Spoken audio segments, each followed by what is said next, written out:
Baik, Assalamualaikum warahmatullahi wabarakatuh. Alhamdulillahilladzi bi ni'matihi tatimmu shalihat, alladzi anzala sakinata fi qulubil mu'minin liyazdadu imanan ma'a imanihim. Asyhadu an la ilaha illallah wahdahu la syarikalah wa asyhadu anna Muhammadan abduhu wa rasuluh. Allahumma shalli ala Muhammad wa ala ali Muhammad. Faqala Allah Ta'ala fil Qur'anil Karim, a'udzubillahi minasyaitonir rajim. Ya ayyuhalladzina amanu taqullaha wal tanzur nafsum ma qaddamat lighad wattaqullaha innallaha khabirum bima ta'malun. Alhamdulillah, puji dan syukur kita panjatkan kepada Allah Subhanahu wa taala. Pagi hari ini kita bersama-sama diberi karunia oleh Allah, diberi rahmat oleh Allah, diberi sehat oleh Allah dan iman, dan diberi kesempatan untuk kita mengikuti kajian pada pagi hari ini. Insya Allah kajian bermanfaat untuk kita semua dalam mengisi sisa-sisa kehidupan kita sebelum kita dipanggil oleh Allah. Bapak Ibu sekalian, pada hari ini Senin terakhir pada tahun 2025, dan ini juga kebetulan Senin kelima ya. Jadi kami kalau 1 sampai ke 4 itu ada Ustadz rutin tuh Pak Ustadz. Yang kelima kami mencari yang spesial, Masya Allah. Bapak Ibu sekalian, Pak Ustadz Taufik Daud MA MPH, beliau adalah eh, orang kita dari Aceh juga. Ini banyak yang dari Aceh juga nih Ustadz. Beliau ada hubungannya juga dengan keluarga PT Arun ini ya. Makanya udah pernah ngaji sama beliau sekali, jadi makanya kenal dengan beliau. Nanti mungkin kalau Ustadz mau mengenalkan lebih jauh silakan. Ini kami siapa ini HKI gitu. Apa itu HKI? Ya kajian Husnul Khotimah Institute, Ustaz. Mungkin perlu juga saya sampaikan kepada teman-teman yang lain karena banyak yang baru ya. Apa itu kajian Husnul Khotimah Institute ya? Kami dulu ngaji itu eh, on offline di Rumah Sakit Yarsi ya. 20 tahun lebih Ustaz kami ngaji di sana. Kemudian datang COVID, ya kami ngaji virtual. Itu anggotanya adalah umumnya para dokter dan teman-teman dari Departemen Kesehatan. Jadi yang tukang insinyur hanya saya aja waktu itu. Kemudian para dokter yang masih ada saat ini adalah itu Pak Dokter Akib ya, ke Mas Akib. Kemudian ada Pak Dokter Sanusi, kemana beliau lupa ya. Itu udah di kursi beliau. Dan dulu juga kajian kami Ustadz yang tetapnya itu yang rutin adalah Ustadz Rizza Abdullah dan Ustadz Ar-Razi Hashim waktu itu. Ya, dan anggotanya juga dulu termasuk Bang Imanuddin Abdurrahim ya, termasuk ngaji sama-sama kami dulu. Ah, Kemudian kami punya niat, bukan punya niat, sudah ada rencana mau bangun pesantren Husnul Khatimah ya untuk para glamor, para golongan lanjut imur itu. Kami udah dapat tanah di Bogor 3 hektar ya Pak Akib, dan mau bikin mondok di sana gitu. Jadi kami mau pindah di sana sampai akhir hayat kami gitu. Malah udah disiapin juga lahan untuk kuburan ya. Mau bikin pesantren, dan akhirnya Allah berkehendak lain, tidak lanjut itu pesantrennya, dan dikembalikan kepada yang mewakafkan, dan pada akhirnya dilanjutkan saja dengan kajian seperti begini, dengan setelah COVID ya dilanjutkan dengan kajian virtual ini, dan anggotanya tentunya tidak dari Departemen Kesehatan lagi, tidak dari dokter-dokter saja, tapi ditambah yang lain. Karena anggota yang lama kami itu sekitar 30-an orang. Pada waktu COVID udah wafat hampir sekitar 10 orang gitu. Jadi tinggal 20 dan tinggal sisa-sisa mungkin sekitar 15 orang sekarang sisanya dari yang Husnul Khatimah. Dan ini kajian kita buka semua Ustadz, udah eh, sekitar yang hadir itu sekitar 70-an dan 80-an setiap kajian. Itu ada dari paling jauh dari Jogja, dari Bandung, dari Pekanbaru, eh, terus dari Bangkinang, dari Medan dan sekitarnya, ya. Dan ada dari anggota eh, mantan-mantan LNG Arun juga di Medan ada berapa orang tuh, ada Ibu Adriati tadi, ada apa apa yang lain, dan permintaan Ibu Adriati tadi dari beliau lagi di ID sekarang Ustadz, mohon nanti terakhir penutup kita berdoa untuk saudara-saudara kita yang wafat pada waktu tsunami yang 21 tahun yang lalu begitu. Banyak saudara Ibu Adriati ini, beliau hadir di sini, yang dipanggil Allah pada waktu tsunami di Aceh 21 tahun yang lalu. Baik, Bapak Ibu sekalian, kita lanjut pengajian kita. Itu hanya informasi sekilas karena banyak yang anggota baru dari luar yang belum pernah saya terangkan, ini semua kajian virtual Husnul Khatimah Institute. Jadi kami mau bikin institut untuk para lansia atau para glamor yang sudah mau apa mm, yang ingin wafat dalam Husnul Khatimah di pesantren Husnul Khatimah gitu ya. Baik, tema kita pada pagi hari ini adalah muhasabah menjadi hamba Allah yang lebih baik gitu. Mudah-mudahan tahun berikutnya dan tahun-tahun sebelum kita dipanggil oleh Allah kita dapat lebih baik, amal kita lebih baik sehingga kita dipanggil Allah dalam husnul khatimah. Baik, mari sama-sama kita buka acara kita. Eh, kita konsentrasi, kita siapkan alat-alat tulis, kita mengikuti kajian dengan Ustadz, sama-sama kita baca basmalah. Bismillahirrahmanirrahim. Kepada Ustadz kami persilakan Ustadz. Jazakallah khairan, Pak Haji Maswar, serta ibu-ibu, bapak-bapak semua. Bismillah. Assalamualaikum warahmatullahi wabarakatuh. Waalaikumsalam warahmatullahi Waalaikumsalam wabarakatuh. warahmatullahi. Innal hamdalillah nahmaduhu wa nasta'inu wa nastaghfiruh wa natubu ilaih wa na'udzu billahi min syururi anfusina wa sayyiati a'malina. May yahdihillahu fala mudilla lahu wa may yudlil fala hadiyalah. أشهد أن لا إله إلا الله وحده لا شريك له وأشهد أن محمدا عبده ورسوله أما بعد معاشر المسلمين والمسلمات, bapak-bapak, ibu-ibu yang tergabung dalam kajian Husnul Khatimah Institute, semoga nama ini menjadi doa, menjadi wasilah kita-kita saat dipanggil oleh Allah termasuk hamba-hamba Allah yang Husnul Khatimah, Amin ya Allah. termasuk hamba-hamba Allah yang dipanggil dengan kalimat yang sangat indah.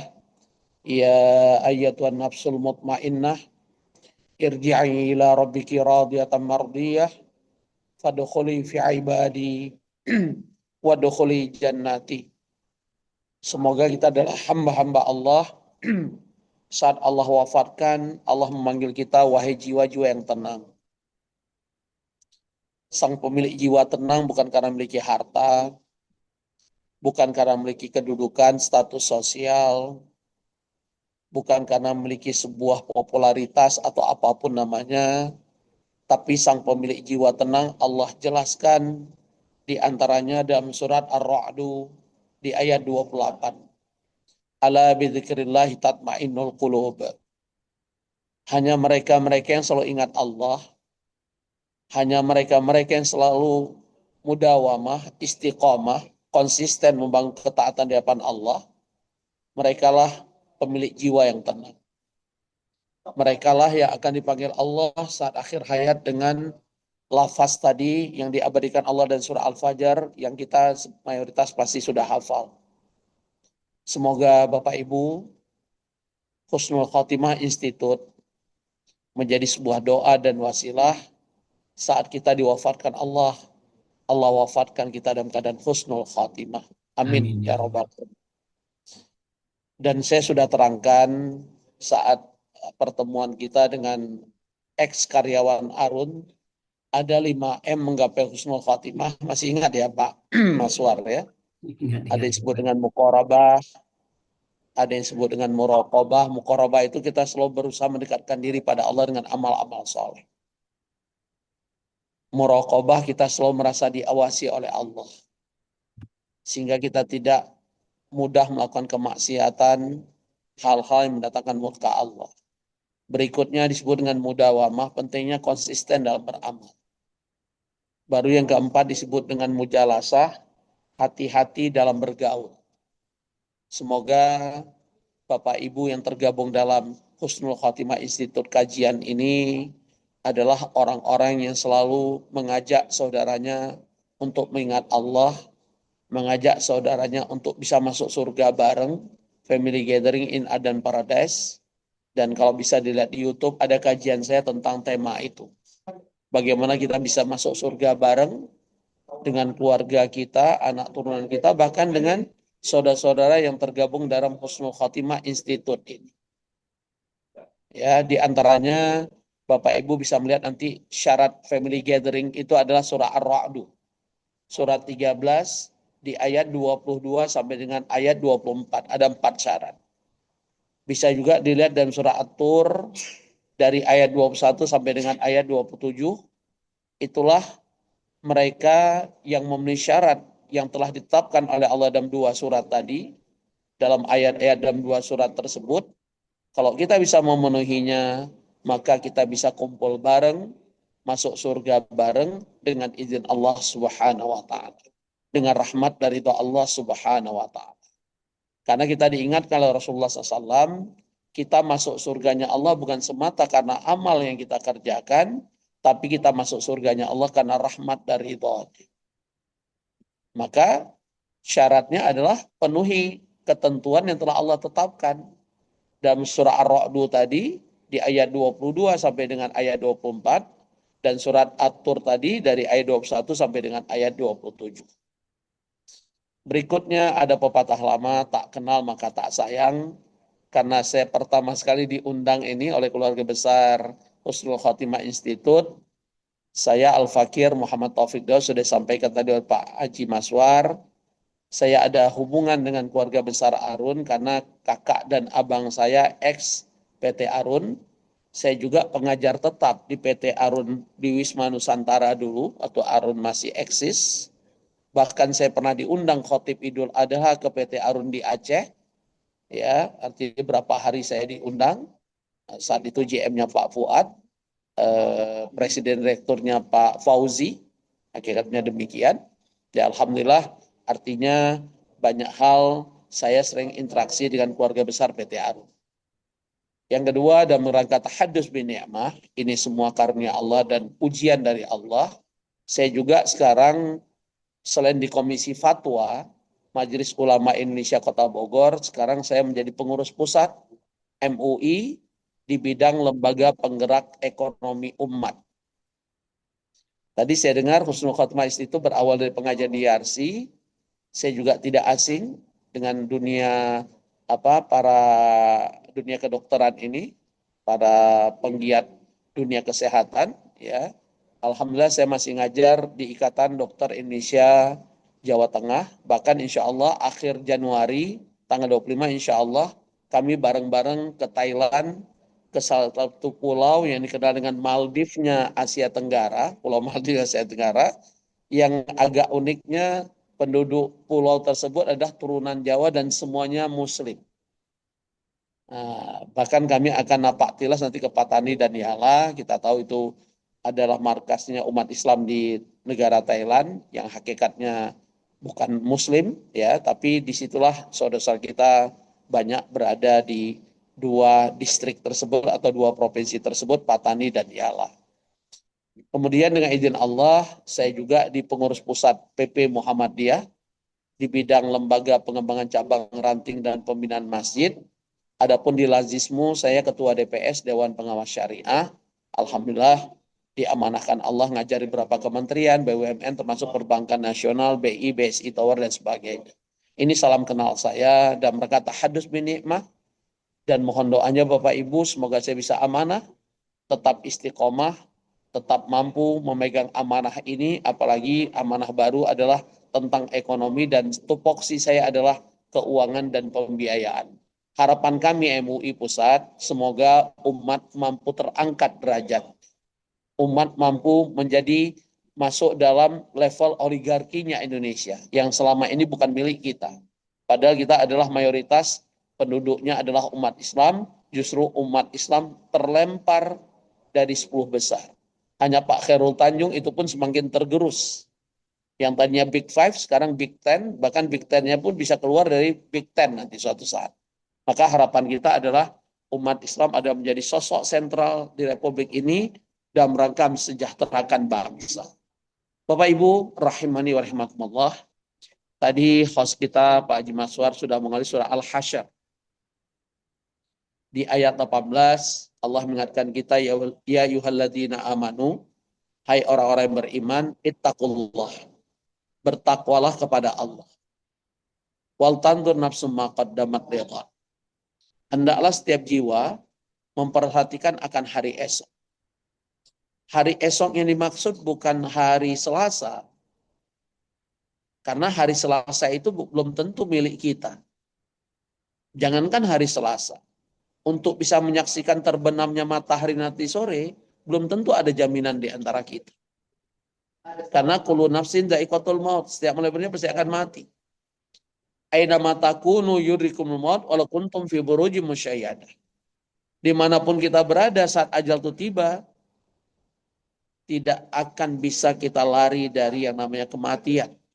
Bahkan sampai diibaratkan oleh Allah, kita beri di benteng yang kokoh sekalipun, saat ajal tiba, tidak ada seorang pun yang mampu lari dari kematian dan ajal ketetapan Allah tersebut. Bahkan Allah ingatkan dalam ayat yang lain, idza jajaluhum la yastakhiruna sa'ata wa la yastaqdimun. Apabila ajal telah datang, tidak ada seorang pun yang mampu minta amnesti, abolisi di hadapan Allah, memohon pada Allah, jangan hari ini ya Allah, hamba tidak siap. Maka hakikatnya tidak ada yang mampu, karena itu adalah hak prerogatif Allah, domainnya Allah, alladzi khalaqal mauta wal hayata liyabluwakum ayyukum ahsanu amala. Karena pemilik kematian dan kehidupan di sisi Allah, itu hak prerogatifnya Allah, domainnya Allah. Tugas kita di surah Al-Mulk ayat 2 Allah ingatkan, mempersiapkan diri dengan amal-amal terbaik di hadapan Allah, karena yang akan dinilai, yang akan dilakukan fit and proper test di hadapan Allah adalah siapa yang terbaik amal di antara kita. Bukan siapa yang paling banyak hartanya. Bukan siapa paling tinggi status derajatnya. Siapa yang paling populer dan sebagainya. Bukan itu parameter. Bahkan Allah tegaskan di surah Al-Hujurat di ayat 13 yang sering kita dengar, kemuliaan seorang hamba, inna akramakum indallahi asqakum. Manusia yang paling mulia di hadapan Allah, mereka yang bertakwa. Maka arti hari esok adalah yang paling dekat adalah ajal kematian. Tadi ada istilah glamor oleh Pak Maswar. Pertanyaannya, siapa di antara kita sudah siap dengan ajal kematian? Boleh angkat tangan? Ustadz, saya sudah siap. Buktinya saya sudah siapkan kain kafan. Bukan itu. Seandainya kita tidak menyiapkan kain kafan pun nggak akan mungkin kita dibiarkan oleh orang hidup. Karena itu fardu kifayah. Ustadz, buktinya saya telah menyiapkan kematian, saya sudah siapkan liang lahat. Bukan itu. Karena kalau kita tidak siapkan liang lahat, dilempar ke lubang buaya, misalnya dimakan buaya, yang dosa orang hidup. Bukan kita yang dosa. Tapi sebagai ukuran parameter indikatornya, dengarkan ucapan seorang sahabat mulia Abu Hurairah radhiyallahu anhu, sang perawi hadis terbanyak. Setiap kita baca hadis an Abi Hurairah, otomatis pahalanya mengalir pada Abu Hurairah. Karena mandalla ala khairin falahu ajru mislu fa'ilihi. Barang siapa menunjukkan satu kebaikan, kebaikan kita tunjukkan diikuti oleh orang, maka pahala orang tersebut mengalir ke kita karena kita menunjukkan satu kebaikan. Man sanna sunatan hasanatan fil Islam, falahu ajruha wa ajru ma fa'ala bihi. Mislu ma fa'ala bihi. Barang siapa menunjukkan satu sunnah atau satu contoh yang baik, dia akan mendapatkan pahala seperti pahala orang yang mengamalkannya. Hakikatnya demikian. Tapi Abu Hurairah radhiyallahu anhu mengingatkan kita, perjalananku sangat jauh, panjang dan abadi. Sedangkan bekalku sangat sedikit. Itu sahabat Bapak Ibu. Yang mendapatkan gelar Allah ridho padanya. Radhiyallahu anhu. Itu arti radhiyallahu Allah ridho padanya. Tapi Abu Hurairah mengatakan perjalananku sangat panjang dan abadi. Sedangkan bekalku sangat sedikit. Bukankah setiap kita melakukan perjalanan, musafar, traveling, seperti yang saya sampaikan tadi, insya Allah akhir Januari saya akan safar. Insya Allah juga di akhir Ramadan saya akan safar, i'tikaf di Masjidil Haram sampai Lebaran. Tapi kita pasti akan bawa bekal. Bahkan tidak sedikit di antara kita bawa bekalnya berlebihan. Karena takut kelaparan di jalan, takut ini itu. Sehingga nggak sedikit di antara kita bekal yang sudah kita bawa dan perjalanan kita bawa pulang lagi. Karena terlalu banyak kita bawa bekal. Ini perjalanan akhirat. Perjalanan yang abadi, tidak ada batas. Dan Allah gambarkan Bapak Ibu. Dan apa yang digambarkan oleh Allah, apa yang difirmankan oleh Allah, kita mengaminkan, kita yakini selain Allah Maha Benar. Kita juga mengakui secara nurani kita bahwa orang-orang yang sudah wafat. Yang tadi Pak Haji meminta kita untuk mendoakan saudara kita yang kena korban tsunami. Saya juga banyak korban tsunami. 100 orang termasuk ibu kandung saya. Bahkan korban banjir ini banyak keluarga saya yang kehilangan rumah. Makanya saya fundraising. Karena kalau saya sendiri mungkin nggak banyak yang bisa saya bantu pada saudara-saudara. Tapi yang mau, dan saya siap diaudit dunia akhirat. Jangankan mengambil 1 rupiah, saya berusaha jadi donatur terbaik dalam fundraising itu. Begitu ada yang ngalahkan, saya berusaha ngalahin lagi. Dan mereka apa? Fastabikul khairat di hadapan Allah. Bukan di hadapan malu, nggak perlu di hadapan capek. Tapi kita diperintahkan berlomba-lomba berbuat kebaikan di hadapan Allah. Dan rangka liyabluwakum ayyukum ahsanu amal. Supaya siapa yang terbaik amal kita. Belum tentu saya terbaik amal di hadapan Allah. Bisa jadi Bapak Ibu. Karena kita dilarang menganggap diri kita paling soleh, paling pemilik kunci surga. Itu adalah teguran Allah, keterangan Allah dan surah An-Najm. Surat 53 di ayat 32. Surah An-Najm, surat 53 di ayat 32. Fala tuzakku anfusakum wa a'lamu bimanittaqa. Jangan menganggap dirimu paling soleh, paling bertakwa. Aku yang tahu siapa di antara kamu yang paling bertakwa. Maka kadang-kadang saya bertanya Bapak Ibu. Ulama terkenal mana di Republik ini yang Allah wafatkan sedang sholat? Coba bantu saya Bapak Ibu. Adakah ulama terkenal di Republik ini sejak kemerdekaan sampai hari ini yang Allah wafatkan sedang sholat? Sedang baca Al-Quran misalnya. Sedang memberi pengajaran ilmu seperti saya misalnya. Yang terkenal ya. Bukan yang nggak terkenal. Artinya kok kita sebut namanya. Misalnya Buya Hamka. Pasti orang tahu. Tapi Buya Hamka ditakdirkan Allah tidak wafat dalam keadaan beribadah. Sakit. Ustadz Jazir kemarin Jogokarian. Juga tidak diwafatkan sedang beri tausiah di masjid. Kan sakit beliau. Adapun orang-orang awam tidak sedikit Allah wafatkan daripada sujud. Bahkan Ramadan tahun lalu seorang ketua DKM. Dia bukan ulama, bukan ustadz, hanya ketua DKM. Pemilik beberapa apotik saya dengar di Kalimantan Timur. Mungkin karena dia punya hafalan atau bacaan bagus, dia memimpin sholat subuh. Dan dia diwafatkan Allah sedang sujud. Indah nggak Pak Maswa dan Bapak Ibu? Masya Allah, indah banget Ustaz. Padahal dia bukan ulama. Dia nggak masuk grup Husnul Khotimah Institute. Allah yang tahu. Siapa yang terbaik amal ibadah di antaranya. Belum tentu kami ustaz. Bahkan saya beri kuis ini Pak Maswa, Bapak Ibu. Yang bisa jawab kuis saya hadiah umroh akhir Ramadan. Siapa duluan masuk neraka, ustadz atau jamaah?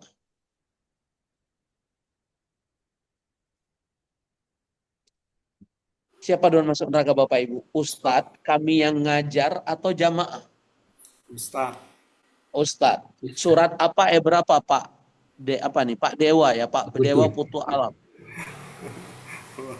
Ini Masya Allah Pak Dewa ini mu'alaf atau sejak kecil udah muslim Pak? Sejak kecil sudah muslim. Masya Allah. Saya bulan lalu diundang PWM Bali. Ya, karena saya pengurus pusat Muhammadiyah, diundang pimpinan wilayah Muhammadiyah Bali, Denpasar. Nah, ini Masya Allah namanya Dewa Putu tapi sunnah kalah Ustadz Jenggotnya. Masya Allah ini ya. Dan mirip Ustadz Yazid nih, Allah yarham. Yazid dan Jawas, Masya Allah ya.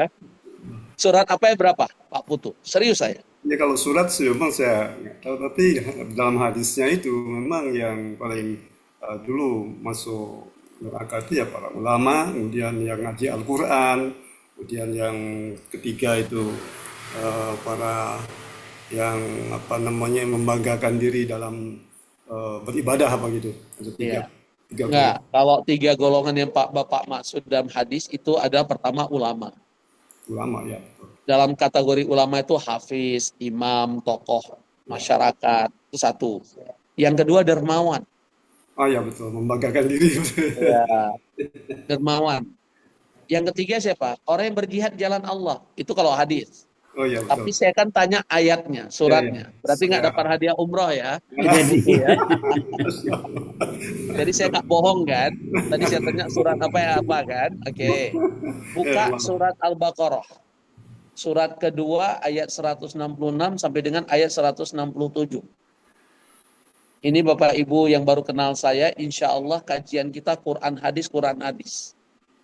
Kalau ditanya bukan menurut pendapat saya, emang agama itu milik saya apa? Emang agama itu milik ustadz apa? Milik kiai apa? Bukan milik siapapun. Agama itu milik Allah, al-haqqu min rabbi. Kemudian datangnya dari Allah. Bahkan bukan milik Rasulullah SAW. Beliau hanya menjalankan amanah atas dasar wahyu dan perintah Allah. Ana basyarum mislukum yuha ilayya. Aku manusia seperti kalian. Yang membedakan aku diberi wahyu. Itulah pernyataan Allah dalam surat Al-Kahfi ayat 110. In attabila ma yuha ilayya. Dalam surah Al-Ahqaf ayat 9, Allah mengingatkan, aku hanya mengikuti berdasarkan wahyu yang diberikan kepada aku. Jadi agama pun bukan milik Rasulullah SAW. Hanya saja beliau menyampaikan wahyu dari Allah. Wa ma yantiqu anil hawa in wa ila wahyu yuha. Semua ucapan perbuatan Rasulullah SAW itu berdasarkan wahyu. Bukan seenak udelnya kalau bahasa Jawa. Kalau bahasa Acehnya galak-galak goknya. Nah, kalau masih ingat bahasa Aceh ya, bukan seenak beliau. Bahkan beliau diancam oleh Allah kalau menyampaikan risalah dakwah ini, risalah tauhid ini nggak sesuai dengan perintah Allah, SOP dari Allah. Lihat surah Al-Haqqah. Surat 69 ayat 44 sampai dengan ayat 47. Walau taqawwala alaina ba'dal aqawil la akhadna minhu bil yamin thumma laqata'nahu min alwatin fama minkum yahadin anhu hajizin. Seandainya kau Muhammad merubah syariat, engkau tambah, engkau kurangi, nggak sesuai dengan perintahku, ku pegang tangan kanan, ku potong urat jantung. Siapa di antara umatmu, orang-orang pengikutmu yang mampu menolong kamu dari ancaman kami. Sampai demikian. Dan di sini kan ada dokter. Saya juga Master Public Health, alumni Malaysia. Pak dokter, kita pernah belajar anatomi tubuh. Apa bedanya urat nadi, urat leher, dan urat jantung? Pasti Pak dokter tahu jawaban. Urat nadi, urat leher, orang mati kalau kehabisan darah. Kalau urat jantung nggak harus habis darah. Salah satu urat arteri dari jantung itu terputus, maka bisa meninggal orang tersebut tanpa harus kehilangan darah. Hakikatnya demikian. Betul ya, Pak Dokter? Mohon maaf kalau saya keliru. Kita bisa diskusi nanti. Itu yang saya paham. Dan ancaman Allah nggak main-main. Ku potong urat jantung engkau, Muhammad. Kalau engkau berani merubah syariat ini. Kenapa? Karena syariat ini sudah sempurna. Betul, Pak Putu dan Bapak Ibu semua? Ya betul betul. Surat apa itu? Wahyu. Aduh, saya pikir tadi gayanya udah gaya Ustadz Yazid. Iya, oke. Surah Al-Maidah ayat 3. Al-yauma akmaltu lakum dinakum wa atmamtu alaikum ni'mati wa raditu lakum Islam Madinah. Sering ya ayat kita dengar ya. Cuman lupa surat ayatnya. Pasti Pak Putu bilang kalau saya hafal Ustadz udah jadi Ustadz saya. Itu udah saya Amin. Amin. udah saya geser Ustadz Taufik. Ini hanya canda ya Bapak Ibu biar nggak ngantuk di pagi hari. Nah, Bapak Ibu rahimani rahimakumullah. Jadi Allah sudah menggambar betapa banyak manusia tidak siap dengan ajal kematian. Setingkat Abu Hurairah aja kalau bahasa kekinian nggak pede. Menganggap bekalku sangat sedikit. Padahal apa yang kurang dari Abu Hurairah? Bagaimana dengan saya Al-Fakir yang penuh hina, penuh salah, penuh banyak kurang. Ilmu saya nggak ada apa-apanya dibanding ustaz-ustaz lain. Dibanding ustaz-ustaz tetap di kajian ini misalnya. Saya dengar salah satunya Ustaz Saiful Akib, itu sahabat saya, seangkatan dengan saya di Gontor. Sekelas, maaf. Ya. Nah, tinggal nanti Bapak Ibu bisa menilai di mana nanti apa bukan berbeda cara kami menyampaikan, hanya itu saja mungkin. Nah, Bapak Ibu rahimanillah, lihat surat Al-Mu'minun. Surat 23 ayat 99 sampai dengan ayat 100. Hatta idza ja'adakumul maut. Apabila salah seorang dari kamu datang ajal kematian. Kalau Bapak Ibu pakai terjemahan Kemenak, pasti ada kata-kata kafir. Apabila salah seorang kafir datang ajal kematian. Padahal di lafaz ayat Quran dari Allah nggak ada kata-kata kafir. Apabila salah seorang dari kamu datang ajal, jadi siapapun, orang kafir, kita sebagai seorang hamba Allah. Kalau tidak mempersiapkan diri dengan ajal kematiannya, apa ucapan dia? Qala rabbirji'un. Kembalikan aku ke dunia ya Allah. Allah bertanya pada orang yang tidak siap dengan ajal kematian. Semoga bukan kita, wa'iyadzubillah. Kita hanya bisa berta'awud. Jawaban orang ini, la'ali a'malu salihan fima taraktu. Supaya aku bisa beramal soleh, selamanya aku tinggalkan, aku abaikan, aku remehkan. Apa jawaban Allah terhadap orang ini minta kembali ke dunia? Karena menyesal dia. Tidak mempersiapkan diri dia. Kalla, sekali-kali tidak. Innaha kalimatun huwa qailuha. Itu hanya ucapanmu, dalihmu semata. Selama aku kasih umur kemana aja? Tanda-tanda ajal dengan usia glamor kemana aja? Kok udah usia, udah banyak uban, hobinya masih mancing misalnya. Udah banyak uban, hobinya masih nonton sinetron. Masih suka nonton bola dan sebagainya dan sebagainya. Ini orang-orang yang tidak siap dengan ajalnya. Ini orang-orang na'udzubillah menyesal. Dia akan minta kembali ke dunia. Dia terjebak dengan istilah tua-tua keladi, makin tua makin menjadi. Na'udzubillah. Apa kata Allah pada orang ini? Kalla innaha kalimatun wa qail. Itu hanya ucapanmu semata. Dalihmu semata. Reasonable-mu semata. Dulu istilahnya waktu muda, pingin taat pada Allah pas tua. Udah tua lain lagi alasannya. Encok kumat. Mata udah katarak. Masuk angin. Betul apa betul Pak Ibu? Makin tua tuh ibadah makin nyaman atau makin letih? Makin letih. Nah, baca Quran sekali dua mampu nggak 1 juz? Pasti encok kumat. Tapi yang anehnya kalau lihat HP mampu 1 jam. Itu yang anehnya. Ya itulah kita. Maka Allah sudah gambarkan orang yang tadi belum haji katanya ingin taat pada Allah pulang haji. Padahal nggak ada jaminan. Yang sering kita dengar istilah masyarakat haji tomat. Pergi tobat pulang kumat. Na'udzubillah.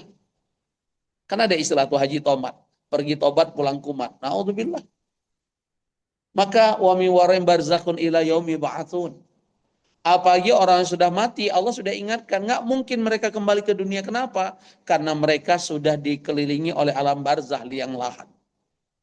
Kapan orang mati, saudara kita, orang tua kita, siapapun, kerabat kita yang kena tsunami, nggak kena atau apapun, yang sudah wafat, kapan mereka dibangkitkan dari kubur? Ila yaumi ba'atsun, sampai nanti datang kiamat. Kapan kiamat datang? Ada yang tahu nggak Pak Mas, Bapak Ibu? Nggak ada yang tahu.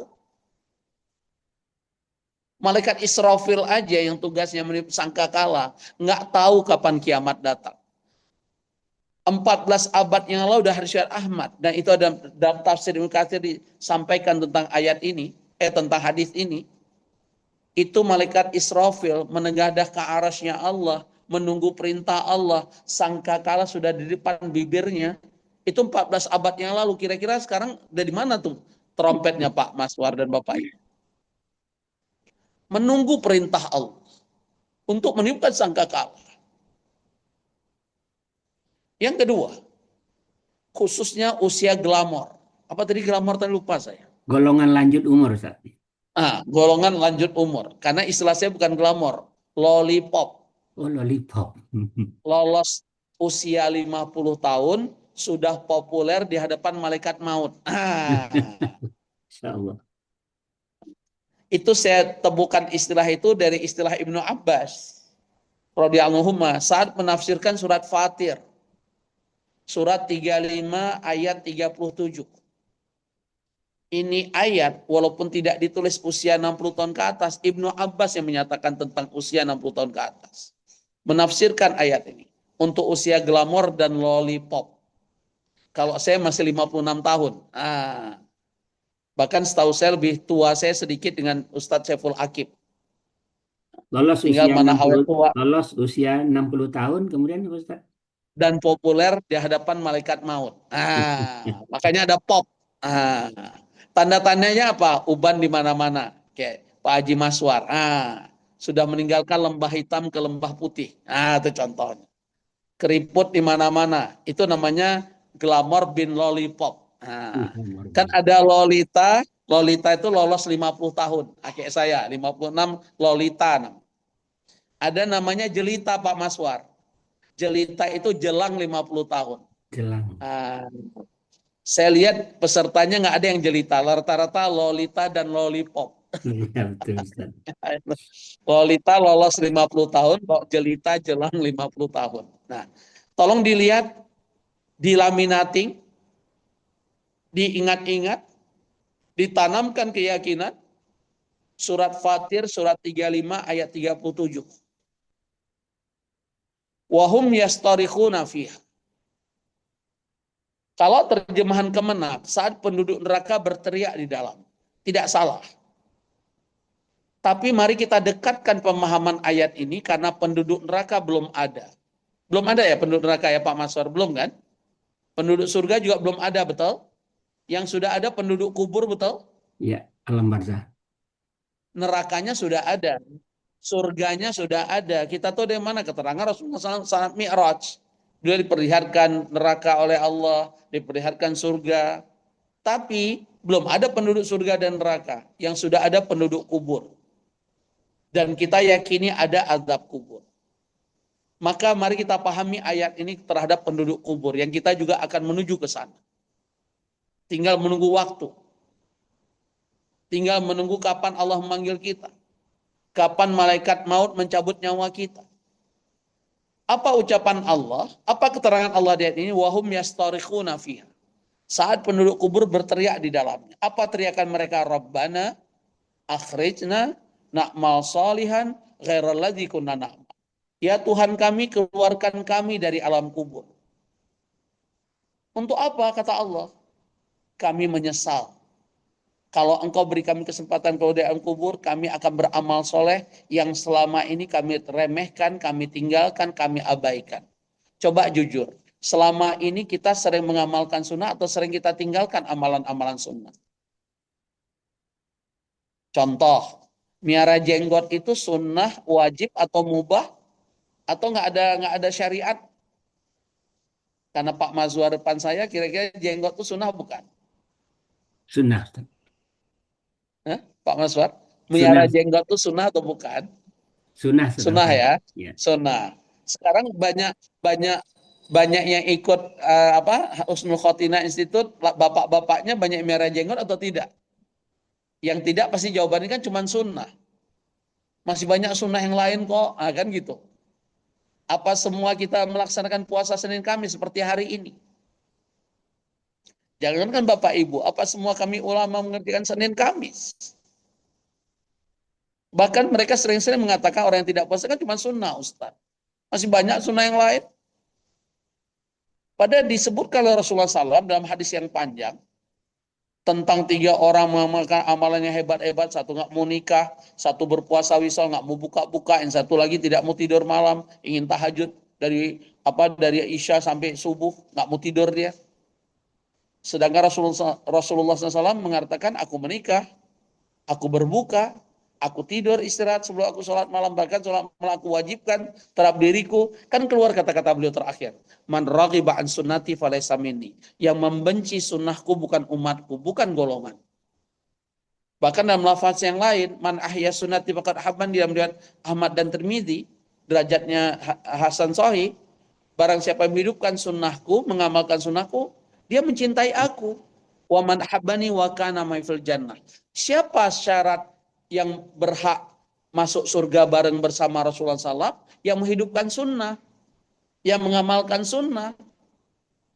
Tapi kan yang sering kita dengar, kan cuman sunnah.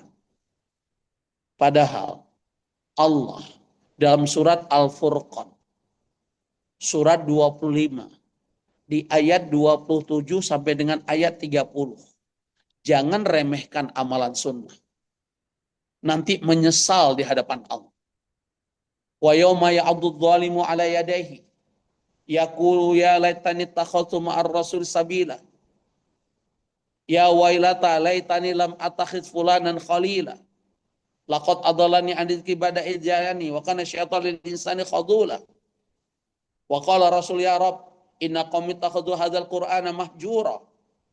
Coba perhatikan. Orang-orang yang meremehkan amalan sunnah, yang sering mengabaikan amalan-amalan sunnah, kata Allah nanti dari kiamat gigit jari nyesal. Aduhai celaka aku.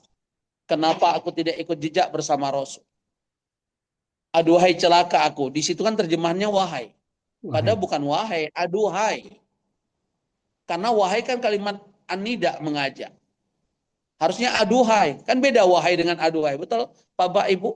Wahai kan mengajak. Wahai orang beriman. Ya ayyuhalladzina amanu. Ya ayyuhannas, wahai manusia. Ini ya wailata, itu beda artinya. Aduhai. Aduhai celaka aku. Kenapa aku tidak ikut bersama Rasul? Tidak mengamalkan sunnah-sunnahnya. Aduhai celaka aku. Kenapa aku jadikan Ustadz Taufik sebagai panutanku? Nggak miara jenggot misalnya. Malas puasa Senin Kamis. Tidak berjamaah di masjid dan sebagainya. Nyesal nanti. Kenapa aku masih merokok? Karena banyak kiai merokok. Padahal kami komisi fatwa sudah keluarkan fatwa haramnya rokok.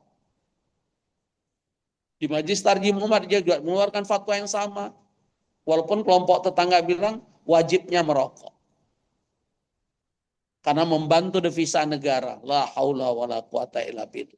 Macam tidak ada cara lain membantu devisa negara. Mau gimana lagi? Bahkan saat keluar fatwa MUI haramnya rokok di Sumatera Barat berapa tahun lalu, kita di demo. Yang demo siapa? Kiai juga. Kiai yang mana? Kiai yang perokok. Kiai yang mana? Yang pesantren ini biayai oleh pabrik rokok. Bapak Ibu yang pernah ke Eropa, ke luar negeri, sangat tahu dilarang billboardnya rokok, iklannya rokok. Tapi kita begitu masuk Soekarno-Hatta, jarum lelaki sejati. Saya nggak sebutlah nama merek. Lelaki sejati karena merokok ini. Dan kenapa pemerintah mengeluarkan amaran semua pabrik rokok wajib menulis tentang bahaya rokok? Itu hasil dari musyawarah kita di Sumatera Barat, keluarnya fatwa rokok. Kita undang unsur pemerintah, kita undang pakar nikotin dan lain sebagainya, ya, sehingga keluarlah fatwa dari makruh menjadi haram. Karena sering saya challenge para perokok, sebutkan 5 manfaat rokok, saya beli 5 selop rokok, terserah jenis apa. Nggak ada yang bisa jawab tuh Pak Masmur, Bapak Ibu. Bahkan karena saya pernah ke Jerman, ke kota München, di München itu ada rumah sakit terkenal, versi WHO rumah sakit terbaik di muka bumi, yaitu München Hospital. Kita tanya profesor ahli jantung paru, adakah manusia yang bisa membuat paru jantung? Adakah dokter pakar yang bisa membuat? Mereka hands up, angkat tangan, mana ada yang bisa buat paru dan jantung? Seperti mahakarya ciptaan Allah. Yang sering kita dengar dari para perokok, jantung-jantung gue, paru-paru gue, apa urusan lo? Padahal Allah ingatkan, "Tsumma latus'alunna yauma idzin 'anin na'im." Semua nikmat Allah nanti akan diminta pertanggungjawaban. Betul Bapak Ibu? Semua ada pertanggungjawaban. Maka apa teriakan penduduk kubur?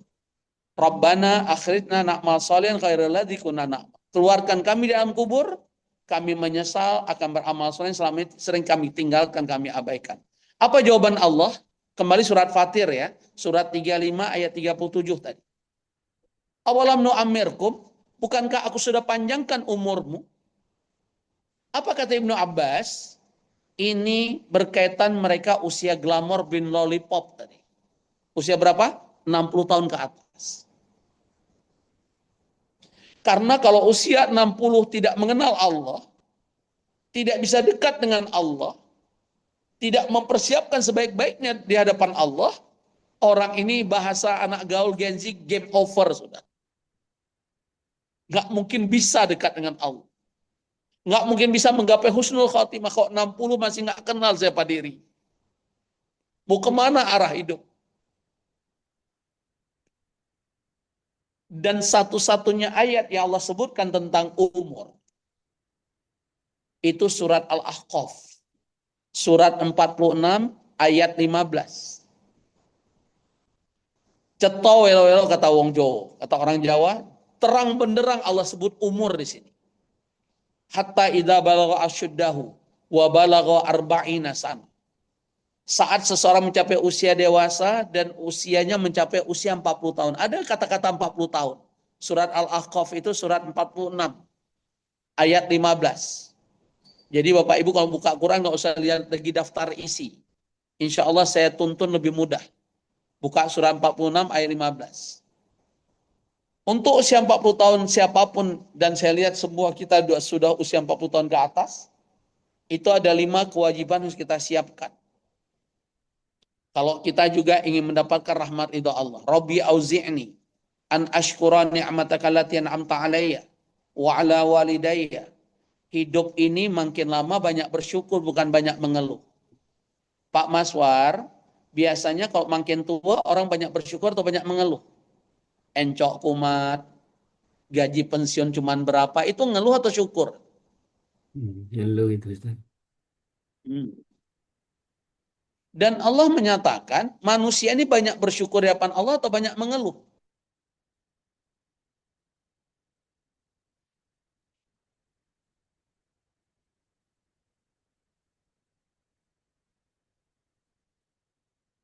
Halo, Ustaz nyangkut. Oke. Ya. Ya, kita lanjut. Allah menyatakan dalam surah Al-Muluk yang kita disunahkan baca setiap malam menjelang tidur, huwallazi ja'alakus sam'a wal absara wal afidah qalilan ma tashkurun. Allah sudah menjelaskan kita dikasih panca indera, dikasih banyak rezeki. Tapi Allah katakan di ayat ini qalilan ma tashkurun, sedikit sekali yang pandai bersyukur di hadapan Allah.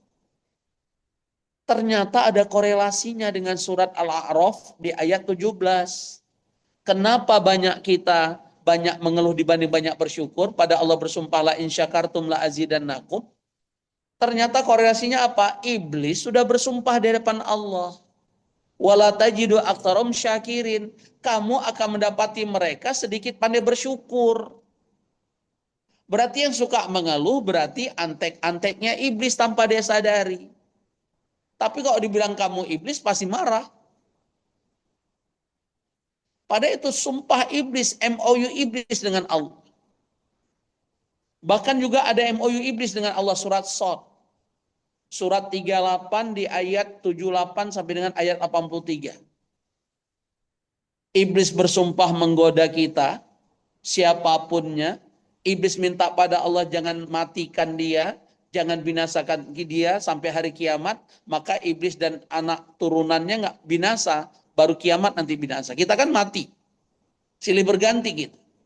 Tapi satu kelemahan iblis yang Allah ungkapkan dalam surat Shad tadi. Illa ibadaka minhumul mukhlasin. Hanya hamba-hambamu yang mukhlasin, yang ikhlas dalam beramal, yang istiqomah dalam beramal, yang hanya mengharapkan ridho engkau ya Allah, bukan selain itu, dia nggak akan bisa aku goda. Ini saya diberi waktu sampai jam berapa Pak Mas? 7 kurang seperempat Ustaz. Allahu Akbar. Padahal ini baru muqaddimah. Ya semoga saya coba padatkan. Kalau nggak sampai ya nanti kita ini apa bisa extended, alhamdulillah. Bisa Nonton sampai jam bola 7. aja ada extra time. Sampai jam 7 Itu bisa Ustaz. Sampai jam oh 7. gitu. Ya. Sampai jam 7. Oke, insya Allah ya. Oke. Jadi sudah digambarkan oleh Allah. Pentingnya usia 40 tahun ke atas sudah banyak bersyukur. Wan a'mala sholihan tardah. Udah banyak amal soleh yang diridhoi oleh Allah. Bukan banyak amal salah. Masih hobi mancing, masih karaoke, masih suka duduk di pos ronda, ngobrol sana sini. Itikaf masih, tapi ngomongnya politik. Bukan zikir, bukan kajian, ngomong politik. Ghibah di mana-mana. Itu salah tempat. Salah umur, salah gaul. Ya. Wan amal soleh, ntar udah banyak amal soleh. Wa aslih li fi dzurriyyati. Usia kita ini udah banyak memberi contoh. Saat anak turunan kita tanya, di mana kakek, di mana nenek, sedang ikut kajian di Husnul Khotimah Institute, keren. Di mana kakek nenek, biasanya jam segini Ustadz lagi senam, salah minum obat tuh. Senam itu bukan nggak boleh, ikut dulu kajian, habis ini silakan senam. Mau jungkir balik pun boleh, asal jangan patah tulang. Nah, itu aja. Karena udah glamor tadi, pin lollipop. Nah, jangan salah pula olahraga. Ya, olahraga bukan tambah sehat, tambah sakit karena salah menerapkan teknik olahraga dan sebagainya. Nah, Bapak Ibu, ini betul ilaika. Saya memahami surah Al-Ahqaf 15. Itu speednya di dua lafaz terakhir. Usia kita udah banyak bertobat. Udah banyak dekatkan diri pada Allah. Udah terus memperbaiki diri lebih baik kalau ingin menggapai husnul khotimah. Wa inni minal muslimin. Terakhir kata Allah, usia 40 tahun ke atas sudah banyak cari muka di hadapan Allah. Sudah banyak takarrub, mendekatkan diri pada Allah. Usahakan kalau pensiun ini hanya usul ya. Kalau ditawarkan dikaryakan kembali tapi membuat Bapak Ibu lalai dengan beribadah, saran saya mendingan nggak usah. Karena usia pensiun itu kan adalah usia untuk menutupi kekurangan waktu kita aktif. Usia kita mengisi hari-hari mempersiapkan hari esok kematian. Wal tantu nafsu ma qaddamat lighad. Usia supaya saat ajal tiba kita tidak termasuk orang-orang yang menyesal. Coba ada pertanyaan. Menurut keyakinan Bapak Ibu, orang-orang yang sudah meninggal itu banyak yang bahagia atau banyak yang menyesal? Menyesal. Dari mana Pak Dewa Putu tahu? Emang pernah mati? Tadi di ayat Al-Quran tadi itu. Enggak, oke, itu di ayat. Yang saya tanya, dari mana yakinnya bahwa orang mati banyak menyesal? Emang pernah mati? Yang kedua, emang pernah dapat surat dari orang mati? Ya enggak. Itu, selain kita yakini ayat Quran saya sebutkan tadi, itu tanpa kita sadari, itu refleksi diri kita bisa jadi. Kalau datang ajal hari ini, belum tentu kita termasuk orang-orang yang bahagia. Karena sering kita remehkan amal-amal soleh.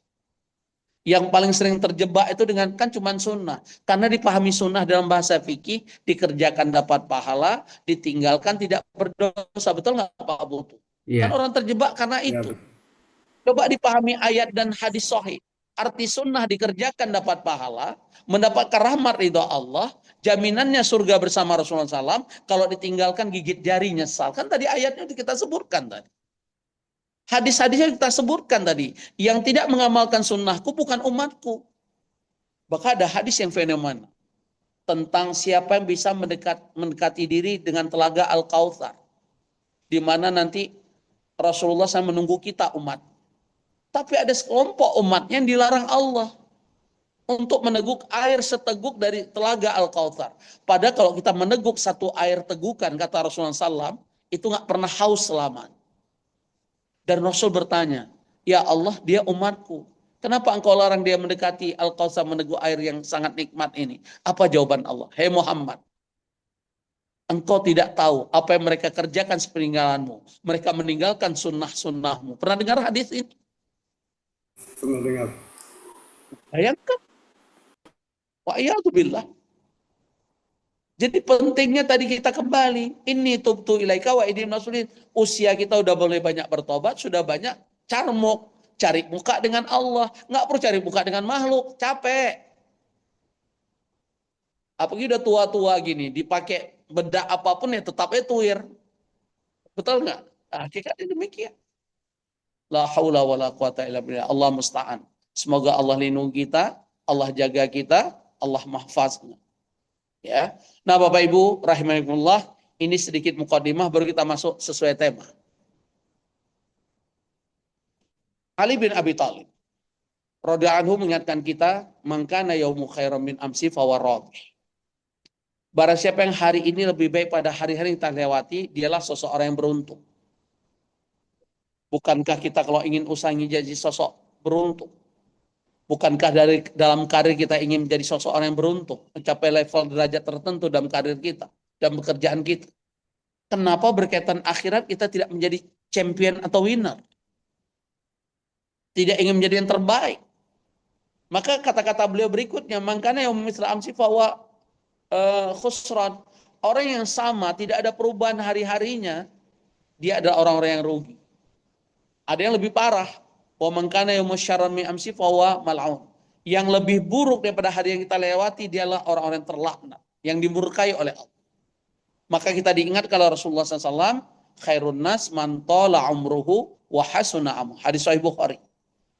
Orang yang terbaik, yang diberi panjang umur seperti kita, semakin banyak amal soleh, semakin banyak kebaikan. Dia pakai prinsip khairun nas anfa'um linnas. Sebaik-baik manusia yang memberi manfaat kepada manusia yang lain. Tapi sebaliknya, siapa manusia yang paling dilaknat oleh Allah? Seburuk-buruk manusia, wasyarrun nas man tala umru wa sa'amalu. Seburuk-buruk manusia diberi umur panjang, semakin buruk amal. Semakin jauh dengan Allah.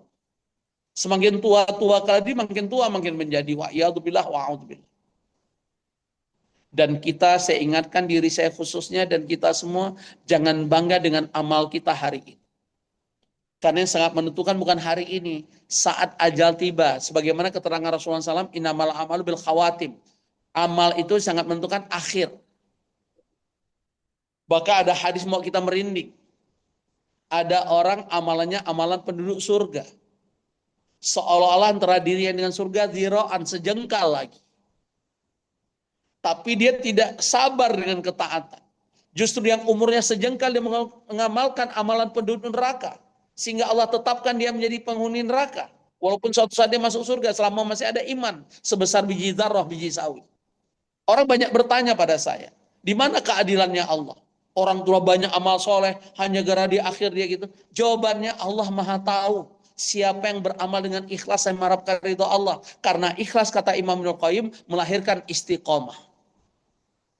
Kalau beramal tidak ikhlas, biasanya MPP. Pertama mundur pelan-pelan. Lama-lama muntaber, mundur tanpa berita. Itu gara-gara nggak ikhlas. Maka bertanya, kenapa amalku ini sekarang udah mulai belang betong, tidak istiqomah? Keikhlasan kita belum 100% bulan. Dan Allah kan Maha tahu siapa yang paling ikhlas dan beramal. Dan iblis pun nggak bisa nyentuh orang yang paling ikhlas beramal. Illa ibadaka minhumul mukhlasin tadi. Nggak bisa disentuh oleh iblis. Itu pengakuan iblis sendiri Allah abadikan di surat Shad. Surat 38 ayat 78 sampai 83 saya sebutkan tadi. Nah Bapak Ibu, rahimani wa rahimakumullah, mari kita berusaha. Hasil milik Allah. Jangan bangga dengan amal kita hari ini. Karena yang sangat menentukan akhir kehidupan. Jangankan kita, siapa saya, siapa Bapak Ibu mungkin. Ini mungkin ya. Ini saya mengaku siapa saya. Setingkat sahabat yang ikut perang Khaybar, yang digambarkan gagah berani dalam peperangan, dia tidak sabar dengan lukanya, dia ambil ujung pedang, dia mati bunuh diri, maka sejak itu hilang gelar sahabat, dan dia dijamin masuk neraka, kata Rasulullah SAW. Padahal dia ikut perang Khaybar, Pak Putu. Bapak Ibu, kita ikut perang apa? Perang melawan hawa nafsu, Ustaz. Oh, ada ngeles.com-nya. Yang penting sama-sama perang, Ustaz. Yang kedua, Abdurrahman. Sosok tabi'in.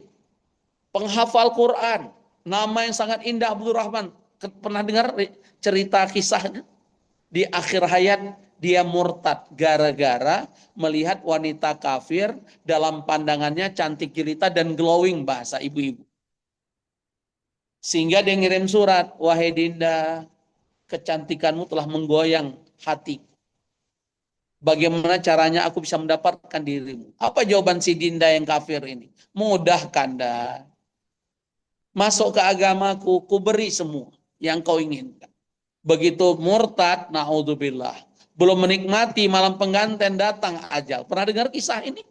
Ya. Maka jangan lupa berdoa ya muqallibal qulub. Ya musarrifal qulub, Rabbana la tuzigh qulubana ba'da idh hadaitana. Jangan merasa hari ini udah banyak amal. Siapa kita? Abu Hurairah aja nggak pede dengan ajal kematian. Dia itu bukan berarti beliau nggak siap kematian. Itu kan ibrah, pelajaran untuk kita. Pentingnya kita mempersiapkan diri karena proyek kita abadi dan panjang tanpa batas. Nah, Pak Ibu, ada minimal 4 atau 5 perkara menurut saya Al-Fakir yang banyak kekurangannya untuk kita siapkan harus lebih baik tahun ini. Ini nggak ada kaitan dengan 2025, kaitan dengan hari per hari, jam per jam, menit per menit, detik per detik. Apa dengan ganti tahun rumah Bapak Ibu berubah jadi baru? Kan nggak juga. Apa ganti tahun istri Pak Mazwar bertambah 1 lagi? Nggak juga, nggak ada tampang saya lihat. Ya Pak Mazwar ya, contoh demikian. Yang baru cuman kalender, almanak. Apanya yang baru coba? Apa dengan tahun baru aja kita jadi muda? Nggak mungkin. Mau dipermak, dipakai estetrikaan ibu-ibu tetap ya udah tuir kita. Kata Pak Mazwar itu glamor. Ois, bin lollipop tadi. Ya kan? Nah, apa yang kita siapkan menjadi lebih baik? Pertama, ziyadatus syukur. Hidup ini banyak bersyukur, bukan banyak mengeluh. Makin tuir kita harus banyak bersyukur. Terlalu banyak nikmat Allah yang telah Allah berikan dalam kehidupan kita. Betul apa betul Bapak Ibu? Terlalu banyak permintaan kita telah dikabulkan oleh Allah. Betul apa betul? Dan itu Allah abadikan dalam surat Ibrahim. Surat 14 ayat 34. Surat 14 ayat 34. Wa atakum min kulli ma sa'altumu. Betapa banyak permintaan kamu yang telah engkau kabulkan. Wa in ta'uddu ni'matallahi la tuhsuha. Jika engkau menghitung nikmat hamba-hambaku, tidak ada seorang pun yang mampu menghitungnya. Kenapa? Terlalu banyak nikmat Allah. Ayo, bapak-bapak pensiun, ibu pensiun itu kan punya waktu banyak. Siapa yang pernah menghitung nikmat Allah dari bangun tidur sampai tidur lagi? Ada yang pernah hitung? Mampu kita hitung? Di tubuh jasad kita itu nggak mampu kita hitung. Berapa sel, berapa ini, dan sebagainya. Para dokter yang mempelajari anatomi juga nggak mampu menghitung. Maka Allah sebutkan, wa in ta'uddu ni'matallahi tuhsuha. Jika kau menghitung nikmatku, tidak ada seorang pun yang mampu menghitungnya. Tapi Allah menjelaskan siapa manusia ini. Innal insana ladzalumun kafar. Sungguh manusia ini makhluk yang sangat zalim dan tidak pandai berterima kasih alias tidak pandai bersyukur. Betul apa betul? Apa kezaliman kita? Untuk urusan dunia kita akan memberi yang terbaik. Kalau ada undangan kehormatan kita ingin tepat waktu. Tapi masalah sholat apa semua kita tepat waktu? Kalau ada acara-acara kehormatan nggak ada yang ngantuk. Tapi begitu pengajian pada ngantuk. Bukankah itu sebuah kezaliman? Kalau untuk hal traktir teman-teman, kalau menunjukkan statusnya, siap dia berjuta-juta. Begitu berinfak nggak imbang dengan cara dia mentraktir teman-teman. Apa itu tidak zalim? Bahkan puncak kezaliman, jangan-jangan di antara kita masih melakukan syirik. Masih percaya kuburan keramat, masih percaya orang pintar, masih percaya klinik, masih percaya tatoyur. Burung gagak hinggap depan rumah dianggap ada kematian kemalangan, kupu-kupu masuk dianggap ada tamu datang. Masih ingat kan? Hal-hal demikian, itu syirik, tatoyur. Negeri ini coba lihat. Udah musibah, instruksi Natal bersama. Misalnya. Pada Allah abadikan dalam surat Maryam. Ayat 88 sampai dengan ayat 93. Betapa murkanya Allah orang yang mengaku Allah itu punya anak. Saking murkanya Allah, langit itu terpecah belah meruntuh rasa. Dan Allah mengatakan orang yang mengaku Allah punya anak itu orang kafir. Laqad kafara allazina qalu innallaha tsalitsun tsalatsa. Sungguh telah kafir mengatakan Allah itu trinitas. Ada orang cium-cium paus. Tangannya dicium bolak-balik kayak martabak telur. Minta barokah. Bisa bayangkan. Jadi apa negeri ini? Maka jangan aneh kalau musibah besar silih berganti datang. Karena Allah sudah bersumpah. Buka surah Al-Kahfi. Surat 18 ayat 59. Watilkal qura ahlaknam lamma zalamu wa ja'alna limahliki mau'ida. Itu pusat negeri kami hancurkan, kami binasakan karena penduduknya berbuat zalim. Kezaliman terbesar seorang hamba di depan Allah apa? Syirik, betul? Inna syirka la dzulmun azim. Syirik itu adalah kezaliman terbesar di hadapan Allah. Padahal Allah bersumpah, Bapak Ibu hafal pasti ini ayat. La in syakartum la azidanna. Coba semua kita memilih orang yang pandai bersyukur. Ditambah nikmat. Arti nikmat tidak harus materi. Yang sakit bisa sembuh. Yang lagi galau dibuat tenang hidupnya. Yang kesulitan ekonomi diangkat kesulitannya. Yang masalah dengan pasangan hidupnya Allah beri ketenangan. Itu artinya Allah nambah nikmat. Kalau kita pandai bersyukur, tapi sayang, qalilan ma tashkurun. Manusia ini sudah Allah gambarkan sedikit sekali yang pandai bersyukur, dan sesuai dengan janjinya iblis, wala tajidu aktsarum syakirin, kamu akan mendapati hamba-hamba Engkau ya Allah sedikit sekali yang pandai bersyukur. Surat apa tadi? Surat Al-A'raf, surat ke-7 ayat 17. Yang kedua, karena waktu sampai jam 7 katanya, ya. Yang kedua adalah apa yang kita lakukan supaya lebih baik. Tajdidul iman. Terus perbaharui iman, cas iman. Bagaimana ngecas iman? Memang kalau yang punya rezeki, yang punya kesempatan, cara ngecas iman itu umroh. Bisa lewat haji. Kan kalau di sana kita benar-benar fokus ibadah. Ya, yang mau umroh akhir Ramadan bareng saya, tapi saya backpacker. Karena dananya pun istilahnya yang penting kita nikmati lah. Saya nggak mengatakan pas-pasan, nanti diaminkan oleh Allah pula pas-pasan. Hanya ingin keluar dari travel karena biaya travel jauh lebih mahal. Ya, saya backpacker gini cuman biaya tiket dan visa bla bla bla nggak sampai 20 juta. Saya gitulah contoh. Tapi hotel cari sendiri di sana, nanti makan terserah kita. Itu gambarannya doang ya. Dengan 25 jamaah kita backpacker, alhamdulillah demikian. Tapi saran saya untuk Bapak Ibu jangan. Karena usia glamour lollipop nggak kuat begitu. Nah, cocoknya di hotel bintang 5, Zam-Zam Tower, tapi harganya 100 jutaan. Nah, kecil lah. Nah, ya kan? Orang nggak dibawa mati, kata Pak Maswar kan? Oke, tinggal jual lampu kupi. Nah, ya. Jadi Bapak Ibu, yang kedua, bagaimana cara ngecas iman? Kok nggak mampu dengan cara ibadah umrah atau haji? Mudah, simpel, murah. Jadidu imanakum. Kata Rasulullah SAW, perbarui imanmu dengan cara apa? Zikrul maut. Sering ingat mati. Emang ingat mati bayar apa? Capek apa?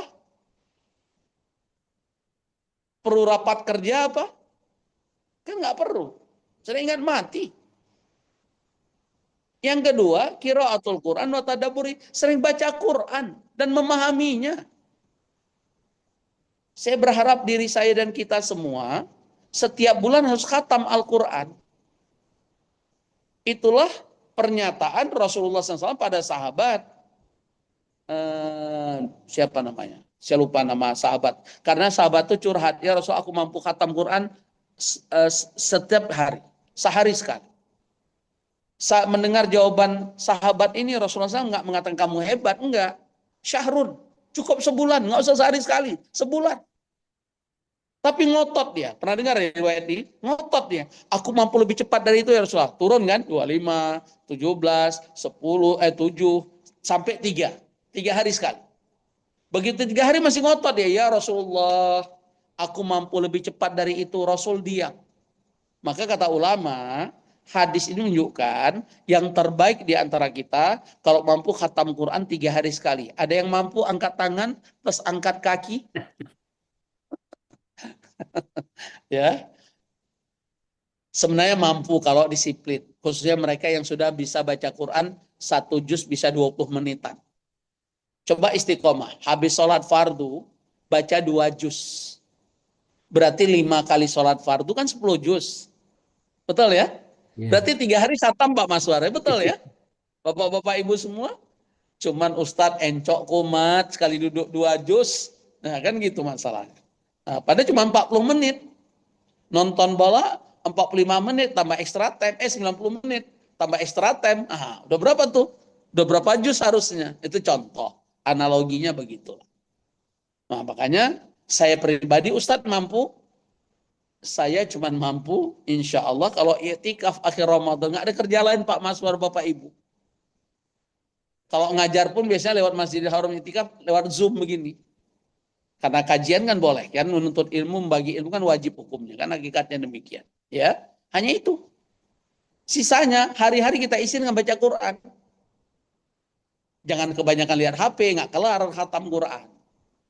Disiplinkan aja, itu contoh. Ustadz, maghrib isya kan nggak bisa kita buka puasa. Kalau begitu asar tumpang sarinya. Waktu duha sampai zuhur kan panjang tuh. Ya, anggap aja zuhur asar itu kita tidur. Apalagi Masjidil Haram Masjid Nabi pernah umroh akhir Ramadan, itu bacaan imam setiap malam 2 juz. Itu juz beneran Pak Maswar, bukan juz alpukat. Nah, bukan juz mangga. Gempor enggak tuh. Enggak ada orang mengatakan ikut umroh sikilku copot. Bahkan saya pernah bawa jamaah 80 tahun ibu-ibu. Bu, gimana kapok? Enggak Ustaz. Kalau saya diberi umur dan rezeki tahun depan, saya daftar lagi. 80 tahun. Saya tanya, ibu nggak pegal tuh? Saya juga bingung Ustaz, dari mana kekuatan Allah? Allah yang maha besar. Al-Aziz, Al-Jabbar, Al-Mutakabbir, Al-Wahhab. Allah maha segala. Maha perkasa, Al-Qawi, Al-Matin. Mudah bagi Allah.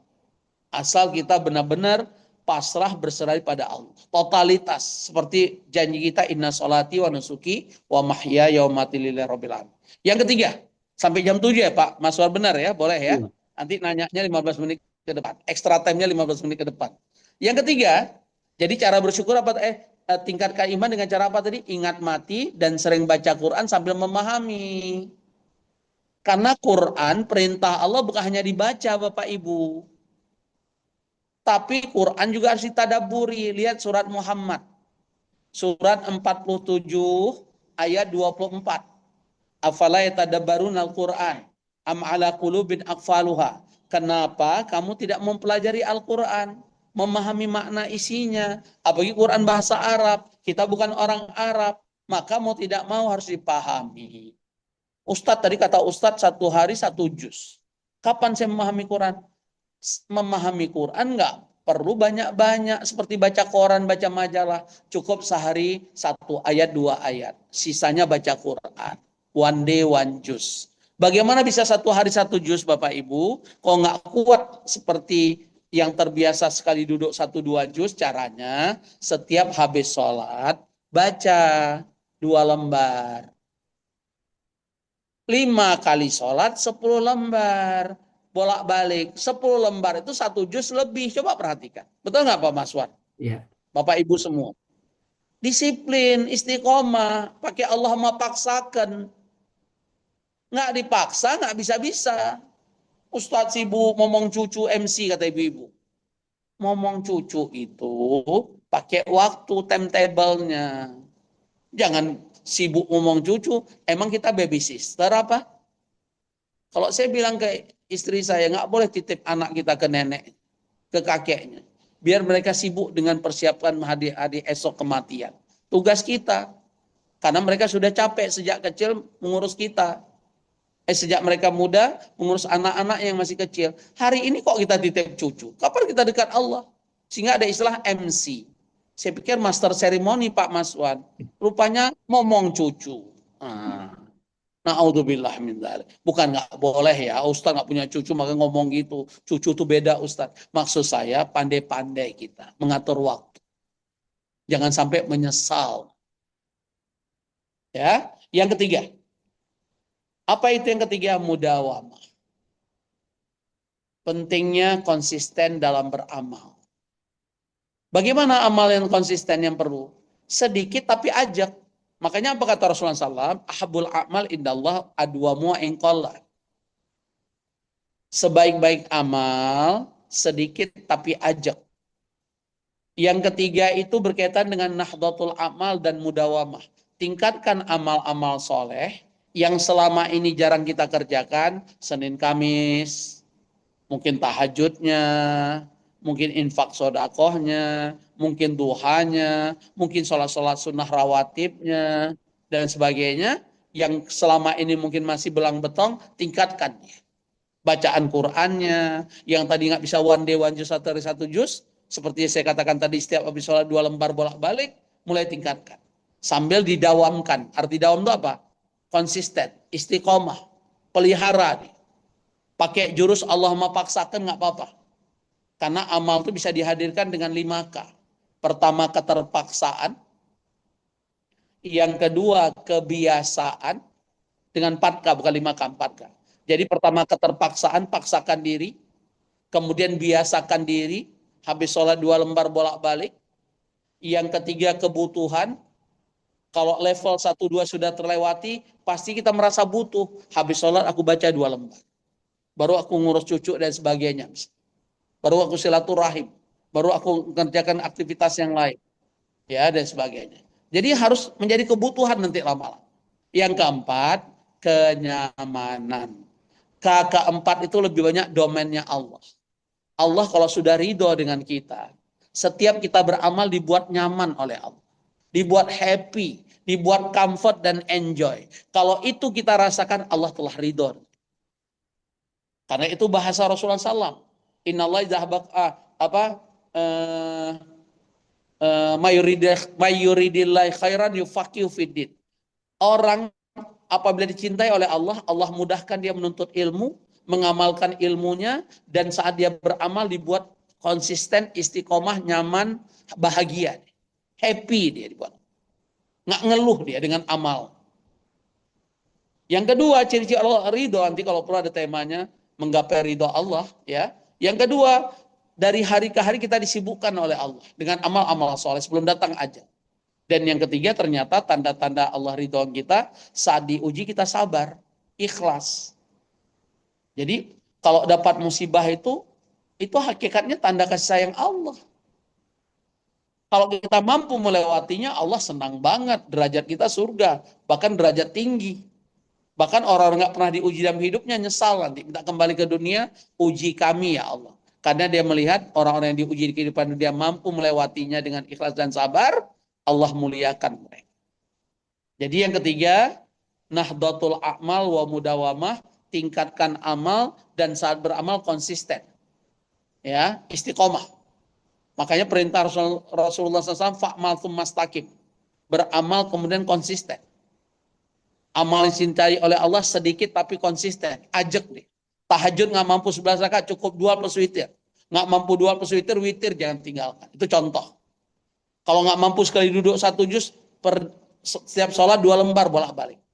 Ustadz, saya baca Qur'annya masih belepotan. Semampunya. Karena Allah yang menilai. Man qara'al Qur'an ya tak walau ajroni. Yang baca Qur'an terbata-bata dapat 2 pahala. Pahala membaca dan pahala apa? Letihnya. Dapat pahala. Tapi kok kita yang bacanya udah lancar, baik, seperti kiramil bararah, seperti malaikat sangat mulia di depan Allah. Itu beda level. Ya.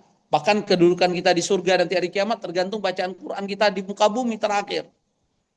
Nah, itulah pentingnya kita harus dekat dengan Al-Quran, harus jadi sahibul Quran. Bahkan diingatkan sahibul Quran, ahlul Quran wa alullah. Orang-orang yang dekat dengan Al-Quran hakikatnya di keluarga Allah. Kalau kita sudah jadi keluarga Allah, jangan khawatir dengan kehidupan kita. Orang jadi keluarga Allah, keluarga raja zaman, masa kita nggak mau jadi keluarga Allah?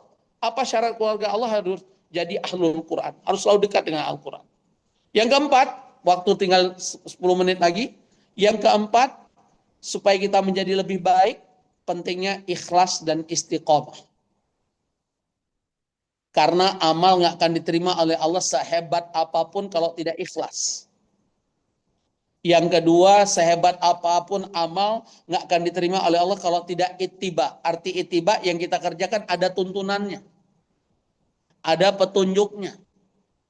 Jangan seenaknya kita beramal. Pokoke, kumaha aing, kata kiai saya, kata ustadz saya. Bukan begitu cara beramal. Ada nggak tuntunan? Maka ada kaidah usul fikih. Al aslu fil ibadah at-tahrim at-tauqi lamad dan dalil. Asal muasal ibadah itu suatu yang terlarang. Sholat itu terlarang asal.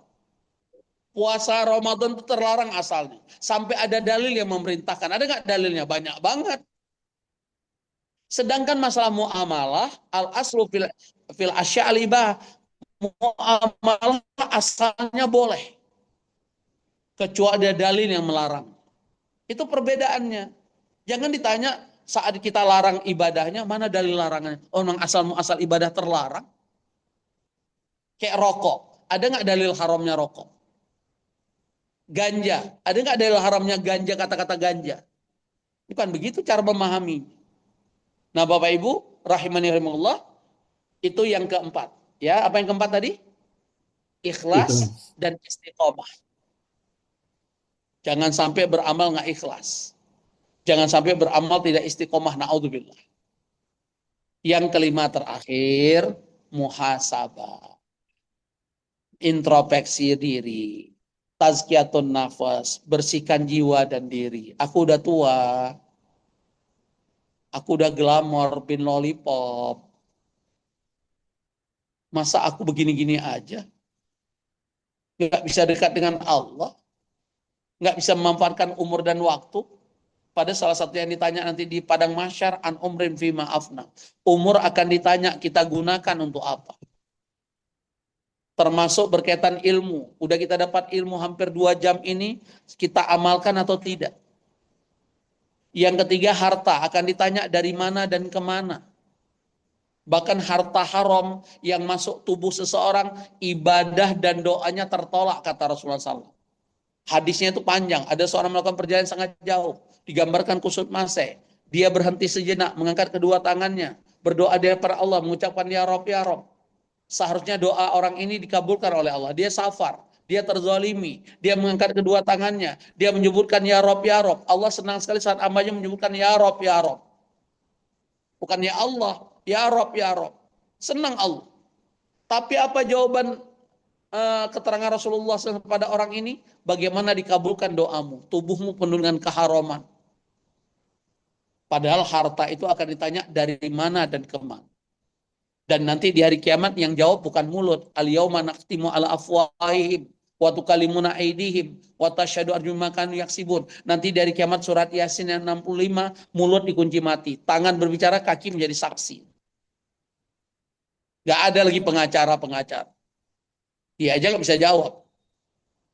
Maka muhasabah. Sudah siapkah aku menghadapi hari esok kematianku?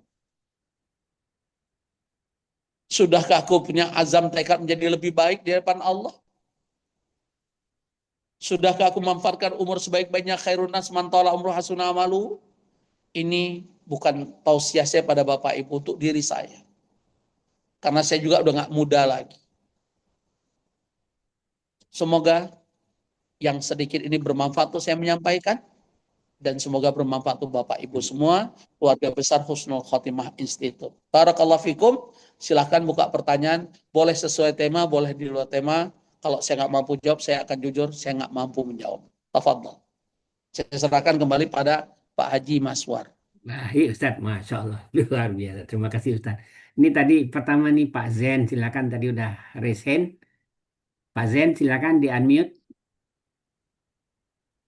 Baik, terima kasih Pak Masbar. Assalamualaikum Ustadz. Waalaikumsalam warahmatullahi wabarakatuh Pak Zen. Salam kenal Pak. Alhamdulillah. Ya Alhamdulillah. Masih belum sehat 100%, baru 90. Syafakallah Pak Zen. Ah, Semoga Allah angkat amin. penyakitnya. La ba'sa tahurun Amin. insya Allah. Semoga penyakit Amin. Pak Zen menggugurkan dosa-dosa Pak Zen di hadapan Allah Subhanahu wa Ta'ala. Amin ya Rabbal Alamin. Pertama Ustadz, saya mau mengucapkan terima kasih atas muhasabah atau evaluasi yang menyeluruh walaupun baru 1 kali pertemuan. Dan saya harapkan Pak Masbar memberikan waktu yang lebih, jadwal yang lebih kepada Ustadz Taufik. Amin. Jazakallah khairan.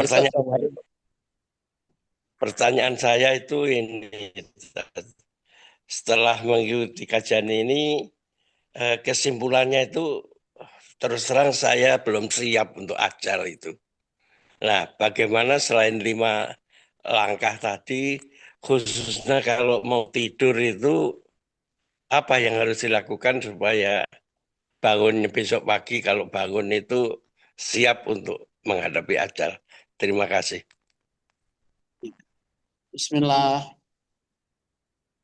Satu hari Rasulullah SAW bertanya, Manil akyasun nas, siapa manusia paling cerdas? Biasanya kita menjawab sosok profesor, memiliki titel yang panjang, memiliki status sosial, bahkan kalau iklan tertentu orang bejo minum tolak angin katanya, kan gitu ya. Orang bejo minum tolak angin. Maka jawaban Rasulullah SAW, orang yang cerdas adalah mandana nafsahu wa amila lima ba'dal maut.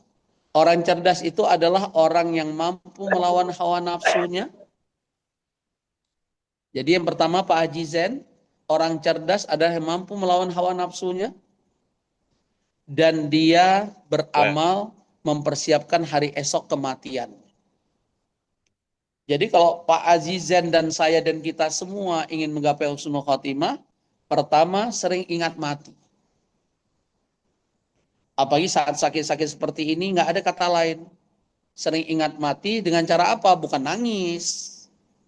Dengan banyak istighfar, mohon ampun, berdoa, beramal soleh sesuai kemampuan Pak Azizen yang terbatas ini. Fattakullah mastata'atum. Bertakwalah kepada Allah sesuai kemampuanmu. La yukallifullahu nafsan illa usaha. Allah tidak akan membebani syariat ini kecuali atas kemampuan hambanya tersebut. Pak Azizen nggak mampu beri sholat, boleh duduk. Duduk udah nggak mampu, boleh berbaring. Berbaring nggak mampu, boleh dengan kedap-kedip mata. Kedap-kedip mata nggak mampu, berarti perlu disolatkan oleh kami semua. Artinya semua kita akan disolatkan suatu saat. Maka sekali lagi, jadilah orang cerdas. Jadilah orang bejo. Dengan cara sering ingat mati dan selalu beramal mempersiapkan hari esok kematian. Dengan cara melawan hawa nafsu. Inna nafsa la'amaratun bisu'i illa ma rahima rabbi inna rabbi laghafurur rahim. Dalam surat Yusuf itu sudah diingatkan nafsu yang Allah anugerah ke kita itu cenderung ngajak kita maksiat, futur, lalai. Illa ma rahima rabbi, kecuali nafsu yang mendapatkan rahmat Allah. Artinya apa? Nafsu itu perlu tapi gunakan untuk hal yang baik. Gua bernafsu, setiap hari harus khatam Quran 1 juz. Keren nggak Pak Azizen? ya Allah. Nafsunya untuk khatam Quran. Saya bernafsu setiap subuh, siang, sore, malam berinfak sedekah. Orang mati nggak dibawa harta kok. Anak cucuku cukup ku beri ilmu. Harta cukup secukupnya, nggak perlu berlebihan sehingga mereka berantem. Masuk pengadilan, memperebutkan warisan buat apa? Saya ngajar waris Bapak Ibu. Seperti Pak Saiful Akif juga, Ustaz Saiful Akif. Itu ngeri sekali kalau keluarga sudah berantem memperebutkan warisan. Na'udzubillah. Makanya disebut oleh Allah dalam surah At-Taghabun. Surat At-Taghabun, surat 64, di ayat 14 dan 15. Tentang fitnahnya harta, fitnahnya anak-anak, bahkan fitnahnya pasangan. Bahkan Allah sebutkan anak dan istri aduun lakum, musuh untuk. Betapa banyak orang korup gara-gara keluarga, kata KPK. Saya ngajar Kemenkumham, saya ngajar Kemenko Polhukam sejak zaman Pak Wiranto sampai hari ini. Kalau di Kemenkumham dengan izin Allah sejak zaman Pak Patrialis Akbar sampai sekarang Profesor Yusri Isa Mandaya dengan izin Allah. Ini semua karunia Allah, bukan pintarnya saya Bapak Ibu. Ini semua karunia Allah. Saya ini korban tsunami. Dari nol saya hijrah. Yang dilecehkan orang, diremehkan orang, hari ini Allah angkat derajat, semua itu karunia Allah. Bukan hebat dan kepintaran saya. Dan jazakallah khairan atas usulan Pak Azizen, insya Allah kapanpun diperlukan keluarga besar ini, saya siap. Karena ilmu tidak boleh disembunyikan. Harus disampaikan dan diamalkan untuk diri saya pribadi. Supaya nggak kabur maktan. Makanya tadi ada istilah dalam surah Al-Baqarah, di ayat 166 dan 167, betul kata Pak Haji Putu tadi. Yang duluan masuk neraka tuh Ustadz. Ittabarra alladzina tubi'u minalladzina tabau. Saat kami ustadz diperlihatkan azab oleh Allah. Hei Taufik, kamu ngajar apa?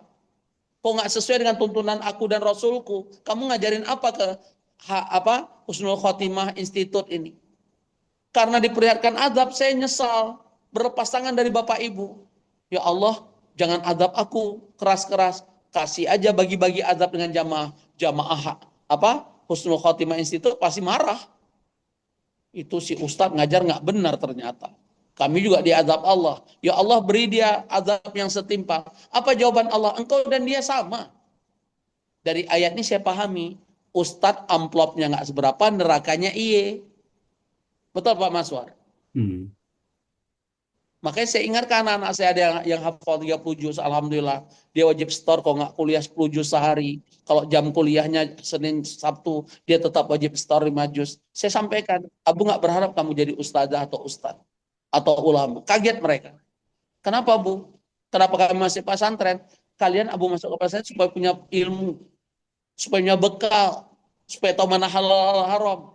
Tapi kalau ditakdirkan Allah kalian jadi ustadz ulama, jadi ulama yang istiqomah. Jangan mau dibeli oleh apapun. Berani menyuarakan kebenaran. Caranya bagaimana? Harus punya usaha. Padahal Bapak Ibu saya juga pebisnis, alhamdulillah. Saya bisnis di limbah B3 dan non B3, mau join boleh. Saya bisnis properti syariah, tapi saya bukan pelaku. Saya lebih banyak hanya sebagai investor atau pengawas syariah. Artinya itu cara saya berani menyuarakan kebenaran. Dimanapun. Nggak takut saya nggak mau. Nggak takut kehilangan, nggak diundang lagi. Kulil haqqo law kana murra. Nah, kembali pada pertanyaan Pak Haji Zen tadi, orang cerdas yang selalu melawan hawa nafsu, selalu mengingat akan mati, dan mempersiapkan diri sebaik-baiknya dengan amal-amal soleh, sesuai kemampuan Pak Haji Zen dan Bapak Ibu lakukan di hadapan Allah. Lakukan yang terbaik semampu kita. Liyabluwakum ayyukum ahsanu amal. Wallahu a'lam bishawab. Pak Haji Zen, itu yang bisa saya sampaikan. Karena Baik. teorinya bagi yang mempersiapkan diri kita sudah kita sampaikan. Ini hanya tambah. Terima kasih. Jazakumullah khairan kasiron. Wa Assalamualaikum. iyyakum, masya Allah, waalaikumsalam warahmatullahi wabarakatuh. Nah, itu beliau termasuk Ini kalau bisa pendiri jawab pendiri jazakumullah khairan jaza udah banyak ngaji. Kenapa? pendiri HKI juga beliau Ustaz. Ya, orang awal. Masya Allah, barakallah fi umrik Pak Haji Zain. Masya Allah, semoga Baik, jadi amal jariah semua ya pendiri HKI ini. baik berikut Yang penting, dari Pak Faizin nih dari Medan awal Getanyong nih Ustaz. Dari oh ya, Pecarun juga. Silakan ya Pak Faizin. silakan.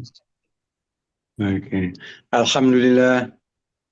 Makasih banyak Pak Mazwar, makasih banyak Ustadz atas peluang ini. Sama-sama. Setelah coba-coba lakukan muhasabah Ustadz, saya ini terdeteksi lah bahwa dulu-dulunya ibadah saya banyak nggak karu-karuan Ustadz. Nah ini terutama sholat, nggak karuan, banyak tinggal-tinggal, jumlahnya pun nggak terhitung, nggak tercatat, banyak sekali. Kemudian dari arahan Ustadz ini tersadar bahwa ini nggak betul, ya kan? Kemudian bagaimanalah melakukan atau melakukan tindakan apa yang harus saya lakukan ini terhadap sholat saya. Satu, banyak yang tinggal-tinggal dulunya waktu belum tua. Kemudian selain itu juga kualitasnya juga ya nggak bisa diandalkan lah, kualitas sholatnya lalai dari kusuknya ya sekedar selesai sholat aja, selain banyak bolong-bolong tadi Ustaz. Nah, apa yang harus lakukan ini menjelang persiapan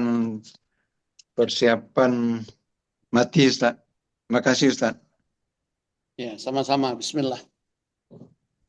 Hakikatnya manusia tidak luput dari kesalahan dan dosa. Kita ini bukan malaikat. Maka diingatkan Rasulullah SAW, Kullu bani Adamah khata' wa khilqata'nya tawwabun. Setiap anak Adam pasti berbuat salah. Sebaik-baik kesalahan dengan cara bertaubat, mohon ampun, memperbaiki diri, menjadi lebih baik. Apalagi kita mendapatkan kabar gembira dari Rasulullah SAW, dulu boleh bandit, boleh lalai, tapi inamal amalu bil khawatim. Kemudian kita tahu kita banyak salah, kita bertobat, kita memperbaiki diri. Karena yang sangat menentukan di akhir hayat, bukan di awal. Makanya kita ingatkan diri saya dan kita semua, jangan bangga dengan amal kita hari ini. Bagaimana di akhir kehidupan? Sahabat ikut perang Khaybar mati bunuh diri dia. Abdurrahman saya ceritakan tadi murtad. Padahal mereka orang-orang soleh, punya keimanan tingkat tinggi. Maka itu harus kita sebagai gambaran kehidupan kita nggak luput dari dosa dan kesalahan. Caranya bertobat. Bahkan ada jaminan dari Allah lewat sabda Rasulullah SAW, at-taibu min dzambi kama la dzambalah. Orang yang bertobat dari satu dosa seperti orang yang tidak pernah melakukan dosa. Bahkan Allah bersumpah dalam surah Az-Zumar, surat 39 ayat 53. Qul ya ibadiyalladzina asrafu ala anfusihim la taqnatu min rahmatillah. Innallaha yaghfiru dzunuba jami'a, innahu wal ghafurur rahim. Katakanlah Muhammad kepada hamba-hambaku yang telah melampaui batas, dosanya memenuhi langit dan bumi, bahasa kita. Jangan putus asa dari rahmat dan ampunanku. Itu bahasa Allah, bukan bahasa makhluk, bukan bahasa komisi fatwa. Innallaha yaghfiru dzunuba jami'a. Sesungguhnya Allah mengampuni dosa hamba semuanya. Dulu pernah buat syirik, pernah apa?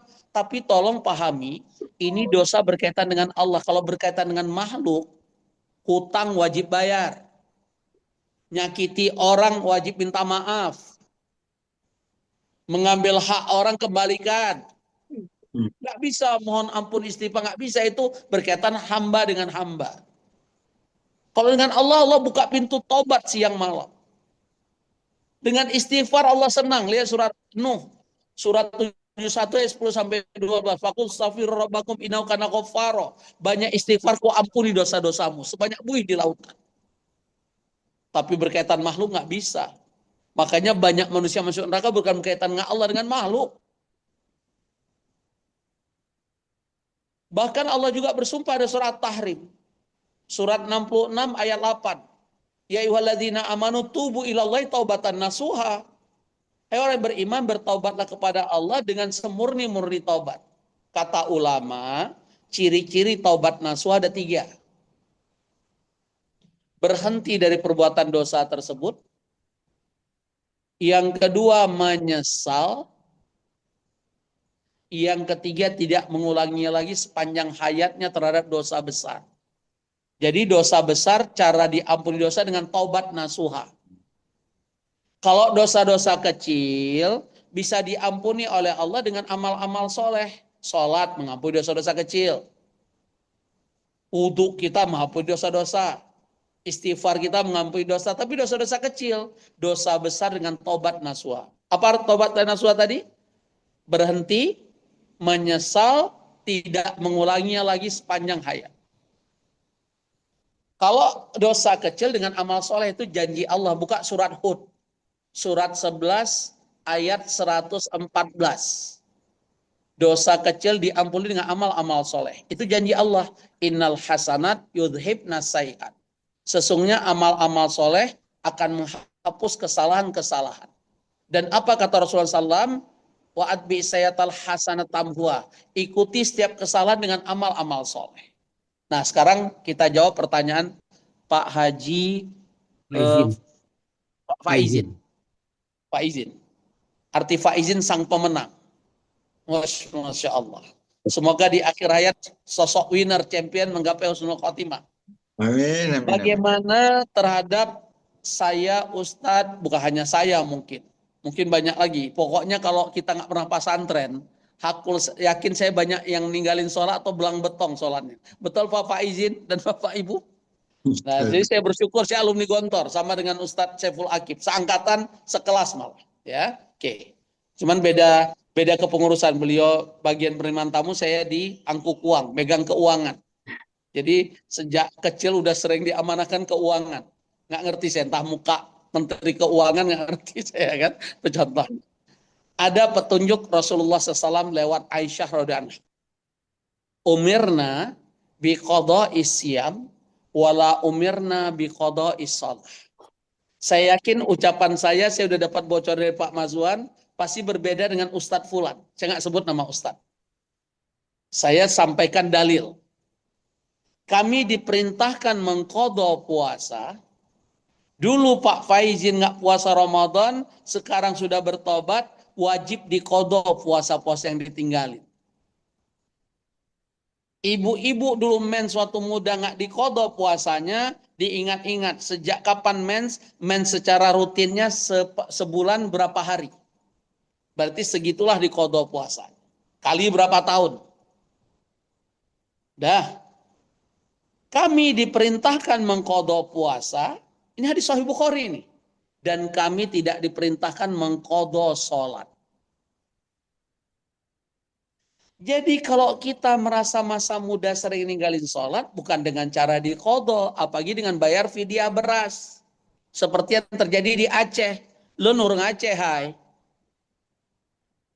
Di Aceh dikenal ada fidyah beras. Pak Faizin nggak ninggalin sholat sekian kali, maka bayar fidyah beras sekian karung. Emang Ustadz Tengku itu tahu catatan malaikat bahwa Pak Faizin ninggalin sholat berapa kali? Dari mana dia tahu Pak Faizin? Bang Faizin? Angke, ipeget tanya pantengong. Nah, ujung-ujungnya beras fidyah itu tolak sana tolak sini, ujungnya jatuh ke tengkunya. Betul apa betul Pak Faizin? Betul. Dah. Dan ini bukan hanya di Aceh, saya tahu di beberapa tempat. Ya, saya tinggal di Bogor masih adalah tradisi-tradisi. Itu sebenarnya proyeknya Ustadz yang pantengong kata Pak Faizin. Ya, itu contohnya. Jadi bagaimana cara menutupi sholat yang ketinggalan dulu? Pertama, bertobat, mohon ampun. Cara bertobat ada banyak cara. Ambil wudhu, sholat 2 rakaat, sholat taubat. Yang kedua, banyak istighfar. Mengingat kesalahan masa-masa lalu, lebih hebat lagi istighfar sambil nangis karena mengingat dosa masa lalu. Yang ketiga, perbanyak sholat-sholat sunnah yang ada tuntunannya. Ada tuntunan ya, yang nggak ada tuntunan sholat alfiyah, sholat 1000 rakaat dari mana tuh tuntunan? Ada sholat alfiyah tuh bagi kalangan. Alfiyah itu artinya sholat 1000 rakaat. Cara sholatnya kayak pancuri 7. Alhamdulillahirrahmanirrahim, Allahu Akbar, Bismillah. Padahal seburuk-buruk pencuri, asyarus sariqah fi sholat. Seburuk-buruk pencuri mencuri dalam sholat. Bagaimana orang mencuri dalam sholat? Tidak tumakninah sholat. Allahu Akbar, Bismillah. Itu tari sedati kata Bang Faizin. Atau tari saman. Ya, itu seburuk-buruk pencuri. Jadi cara ketiga, banyak melakukan amal-amal sholat sunnah. Sholat rawatibnya jangan tinggalin. Ada berapa Bapak Ibu sholat rawatib? Yang nggak boleh kita tinggalin 10. 10. Bonusnya 12. Jadi 12, bukan bonus 12. Tambah 2. Kalau ingin dapat rumah di surga. Catat, 2 sebelum subuh. 4 sebelum zuhur. 2 sesudah zuhur. 2 sebelum subuh itu, apakah sebelum azan subuh? Saya juga tahu ada bocoran Pak Maswan. Ada Ustadz mengatakan qobliyah subuh itu sebelum azan subuh. Sebelum azan subuh namanya tahajud atau witir. Gimana tuh Ustadz tuh nerangin? Jadi qobliyah subuh itu dikerjakan habis azan subuh sebelum kita kerjakan sholat subuh. Itu namanya qobliyah subuh. Atau sholat sunnah fajar istilah lain. Kayak sholat syuruk, istilah lain sholat duha. Halo? Halo? Ya, Ustaz, bagus. Ya, bagus ya. Karena Pak Faizin berhenti. Nanti saya pikir udah berhenti semua. Halo Bang Faizin, masih connect? Oh, Nah, kan? dia hang kayaknya dia. Ya. Makanya. Nanti saya capek terangin, ulang lagi. Iya, terlempar dia keluar, Ustaz. Ya. Ada masalah sinyal.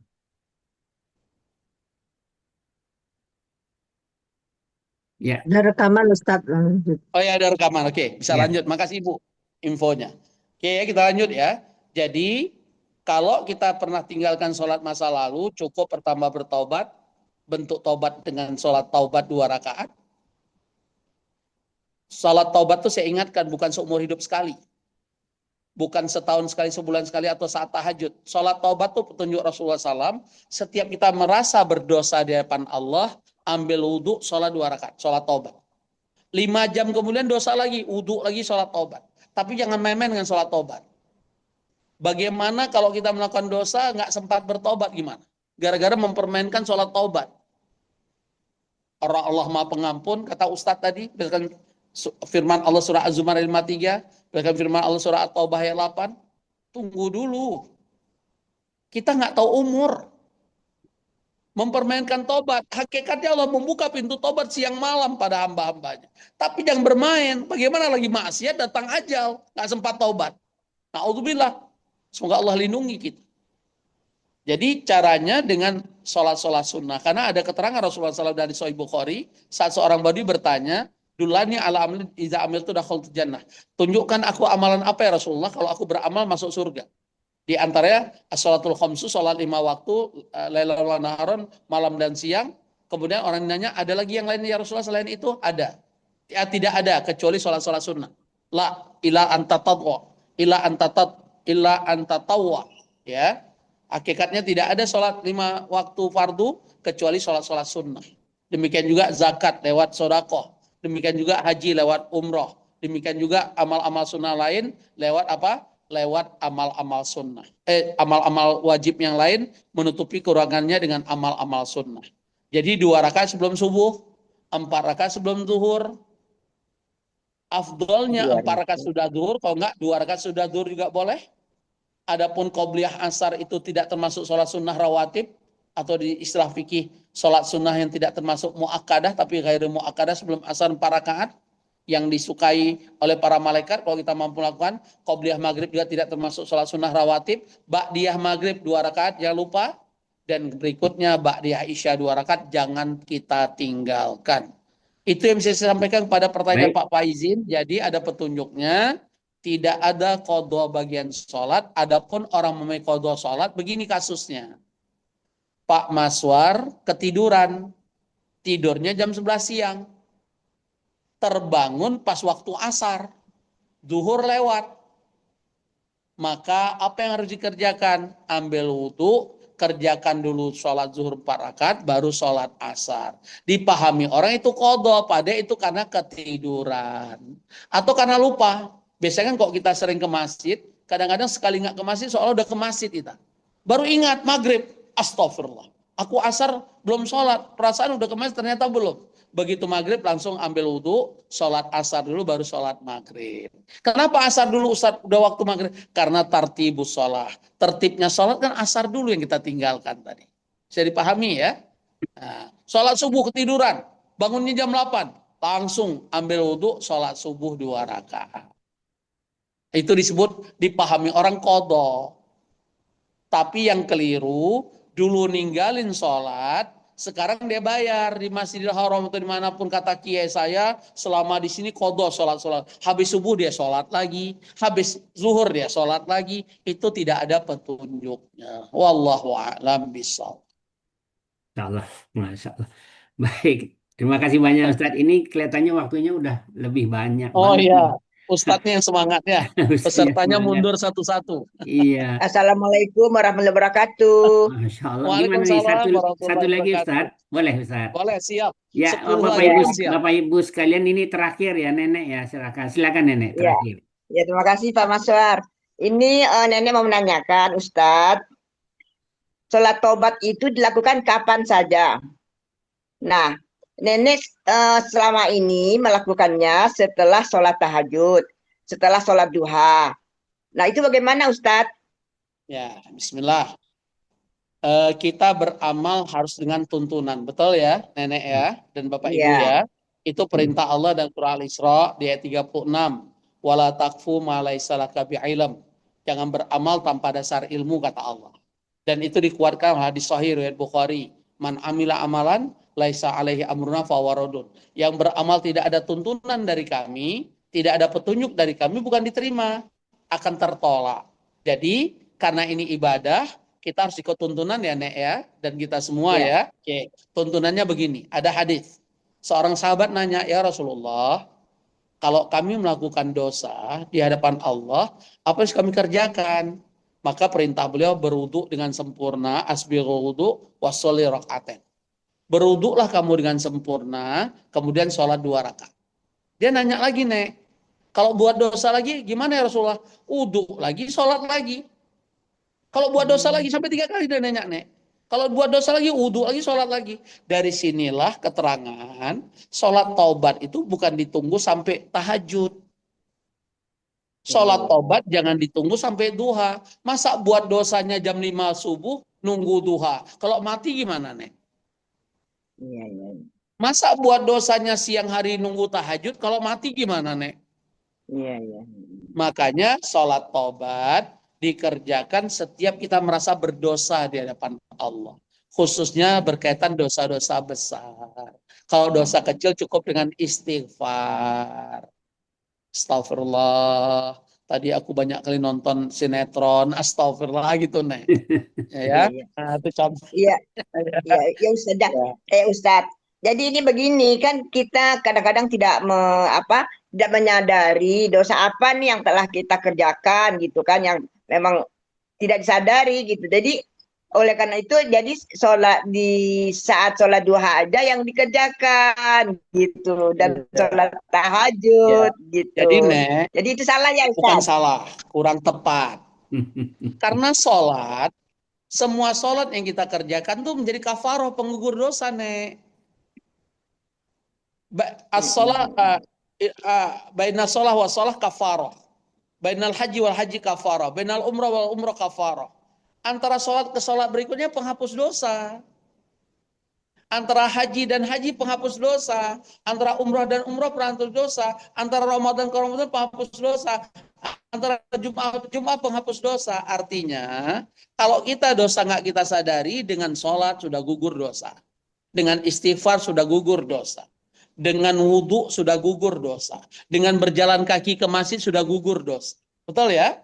Dengan penyakit kita gugur dosa. Kalau sabar. Ini baru sakit sedikit, hebohnya minta ampun.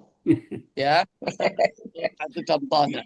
Jadi sabar. Iya, jadi begini Ustadz, misalnya nih nenek ini pulang renang gitu barangkali ya, atau pulang olahraga gitu. Aduh, merasa berdosa barangkali ya ikut berenang gini. Tapi kalau kita kan kata dokter harus menjaga kesehatan dengan berenang karena udah tua gitu kan. Itu bagaimana itu Ustadz? Nah, cukup dengan nenek istighfar, cukup dengan berwudu. Sholat taubat itu kalau nenek merasa buat dosa besar. Contoh pegang Pak Maswar. Kan nggak boleh pegang, bukan mahram. Lucu banget. Nah, kan misalnya gitu. Nah, itu udah dosa. Karena megang laki-laki bukan mahram lebih baik ditusuk besi. Betul ya? Kan itu kan termasuk contoh. Apalagi nenek percaya ada kuburan keramat. Itu harus tobat tuh. Ya, percaya ada orang pintar. Wah, Pak Maswar ini kelihatan orang pintar. Supaya laku rumah saya datang ke Pak Maswar untuk dikasih air karamah itu. Itu harus sholat taubat. Terus apa lagi, Nek? Nenek kalau kan burung gagak. Kalau kita berenang itu kan campur ya, Ustadz. Ada laki-lakinya gitu. Itu gimana itu? Pertama istighfar. Yang kedua sekarang udah banyak kok, Nek, kolam renang untuk akhwat wanita doang. Coba Nenek cari Google. Kolam renang khusus wanita. Nenek udah cari belum? Udah, kemarin saya juga, kemarin hari Sabtu saya juga berenang di khusus wanita, tapi jauhnya banget. Di Depok sana, saya kejar ke sana, Ustadz. Kalau dekat rumah saya ini biasa dekat, tapi campuran gitu. Jadi kemarin hari Sabtu saya gitu malah ke Depok mencari yang khusus perempuan saja. Itu, Nek, perjalanan Nek ke rumah ke Depok demi supaya tidak bercampur laki perempuan, ibadah loh, Nek. Dapat pahala loh. Masya Allah. Duit yang Nenek keluarkan bayar bensin, bayar tol, nggak sia-sia. Dalam rangka apa? Supaya tidak bercampur baur berenangnya dengan laki-laki. Keren tuh, Nek. Itu nih ibadah. Allah ridho. Lebih bagus lagi kalau nenek ada rezeki dengan anak mantu, kita buat kolam renang yuk. Masya Allah. Amin, amin ya Allah, amin. Kan nggak ada yang tidak mungkin ya, Nenek ya. Baik Ustadz, sudah cukup lewat. Terima kasih Ustadz, terima kasih Pak Maswar. Terima kasih. Ustadz, kita tutup dengan berdoa bersama dan sekalian untuk mendoakan saudara-saudara kita yang wafat pada waktu tsunami 21 tahun yang lalu.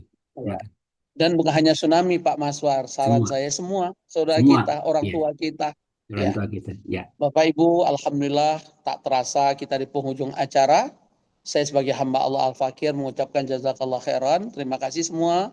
Mohon maaf lahir batin, banyak kekurangan dari saya, karena kesempurnaan milik Allah, kebenaran milik Allah. Kepada Bapak Ibu saya minta maaf, kepada Allah saya mohon ampun. Astaghfirullahaladzim, astaghfirullahaladzim, astaghfirullahaladzim. Kita awali doa dengan baca surah Al-Fatihah. A'udzubillahi minasyaitonirrajim. Bismillahirrahmanirrahim. Bismillahirrahmanirrahim. Alhamdulillah rabbil alamin arrahmanir rahim maliki yaumiddin iyyaka na'budu wa iyyaka nasta'in ihdinas siratal mustaqim siratal ladzina an'amta 'alaihim ghairil maghdubi 'alaihim waladdallin amin. Astaghfirullah astaghfirullah astaghfirullah. Allahumma inna nas'aluka binakal hamd la ilaha illa anta wahdaka la syarikal mannan badis samawati wal ardi dzul jalali wal ikram ya hayyu ya qayyum ya rahman irhamna ya ghaffar firlana ya razzaq rzuqna ya mujibas sa'ilin, ya aziz, ya ghaffar, ya mutakabbir, ya jabbar, ya rahman, ya rahim. Allahumma salli Muhammad wa ala Muhammad. Allahumma inna nas'aluka salamatan fid din, wa afiatan bil jasad, wa ziyadatan fi ilmi, wa barakatan fi rizki, wa taubatan qabla al-maut, wa rahmatan indal maut. Allahumma hawwin alaina sakaratil maut, wa najata minan nar, wal afwa indal hisab. Allahumma afina sabran, wa thabbit aqdamana wansurna 'alal qaumil kafirin. Allahumma ighfir lana wa liwalidayna warhamhuma kama rabbayana shighara. Allahumma ighfir lahum warhamhum wa'afihim wa'fu anhum. Allahumma ja'alhum kuburahum rawdatan min riyadil jinan wa la taj'al qabrahum khufratan min khufarin niran. Allahumma wasi' kuburahum. Allahumma taqabbal amalahum a'malahum wa imanahum. Ya Allah, ya Rahman, ya Rahim, ya Mujibas Sa'ilin. Rabbana hablana min azwajina wa dhurriyyatina qurrata a'yun waj'alna lil muttaqina imama. Allahumma khtimna bi husnil khatimah. Allahumma arzuqna husnal khatimah. Allahumma inna nas'aluka husnal khatimah. Allahumma inna ala dzikrika wa syukrika wa husni ibadatik.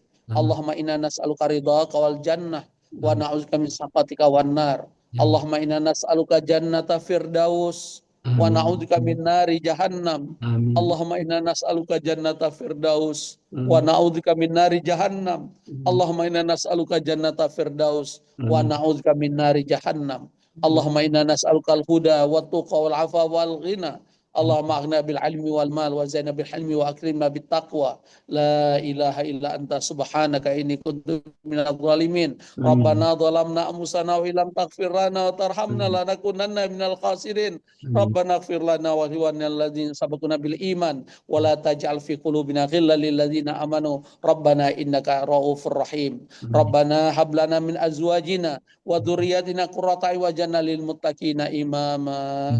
Rabbana atina fid dunya hasanah wa fil akhirati hasanah wa qina adzabannar. Subhana rabbika rabbil izzati amma yasifun wa salamun alal mursalin walhamdulillahi rabbil alamin. Amin Allahumma amin. Sampai ketemu Bapak Ibu kalau Allah mengizinkan dan Allah ridho. Sampai ketemu. Assalamualaikum. Hasbunallahu wa ni'mal wakil wa bisyril mu'minin. Subhanakallahumma bihamdika asyhadu an la ilaha illa anta astaghfiruka wa atubu ilaik. Mohon maaf lahir batin. Assalamualaikum warahmatullahi wabarakatuh.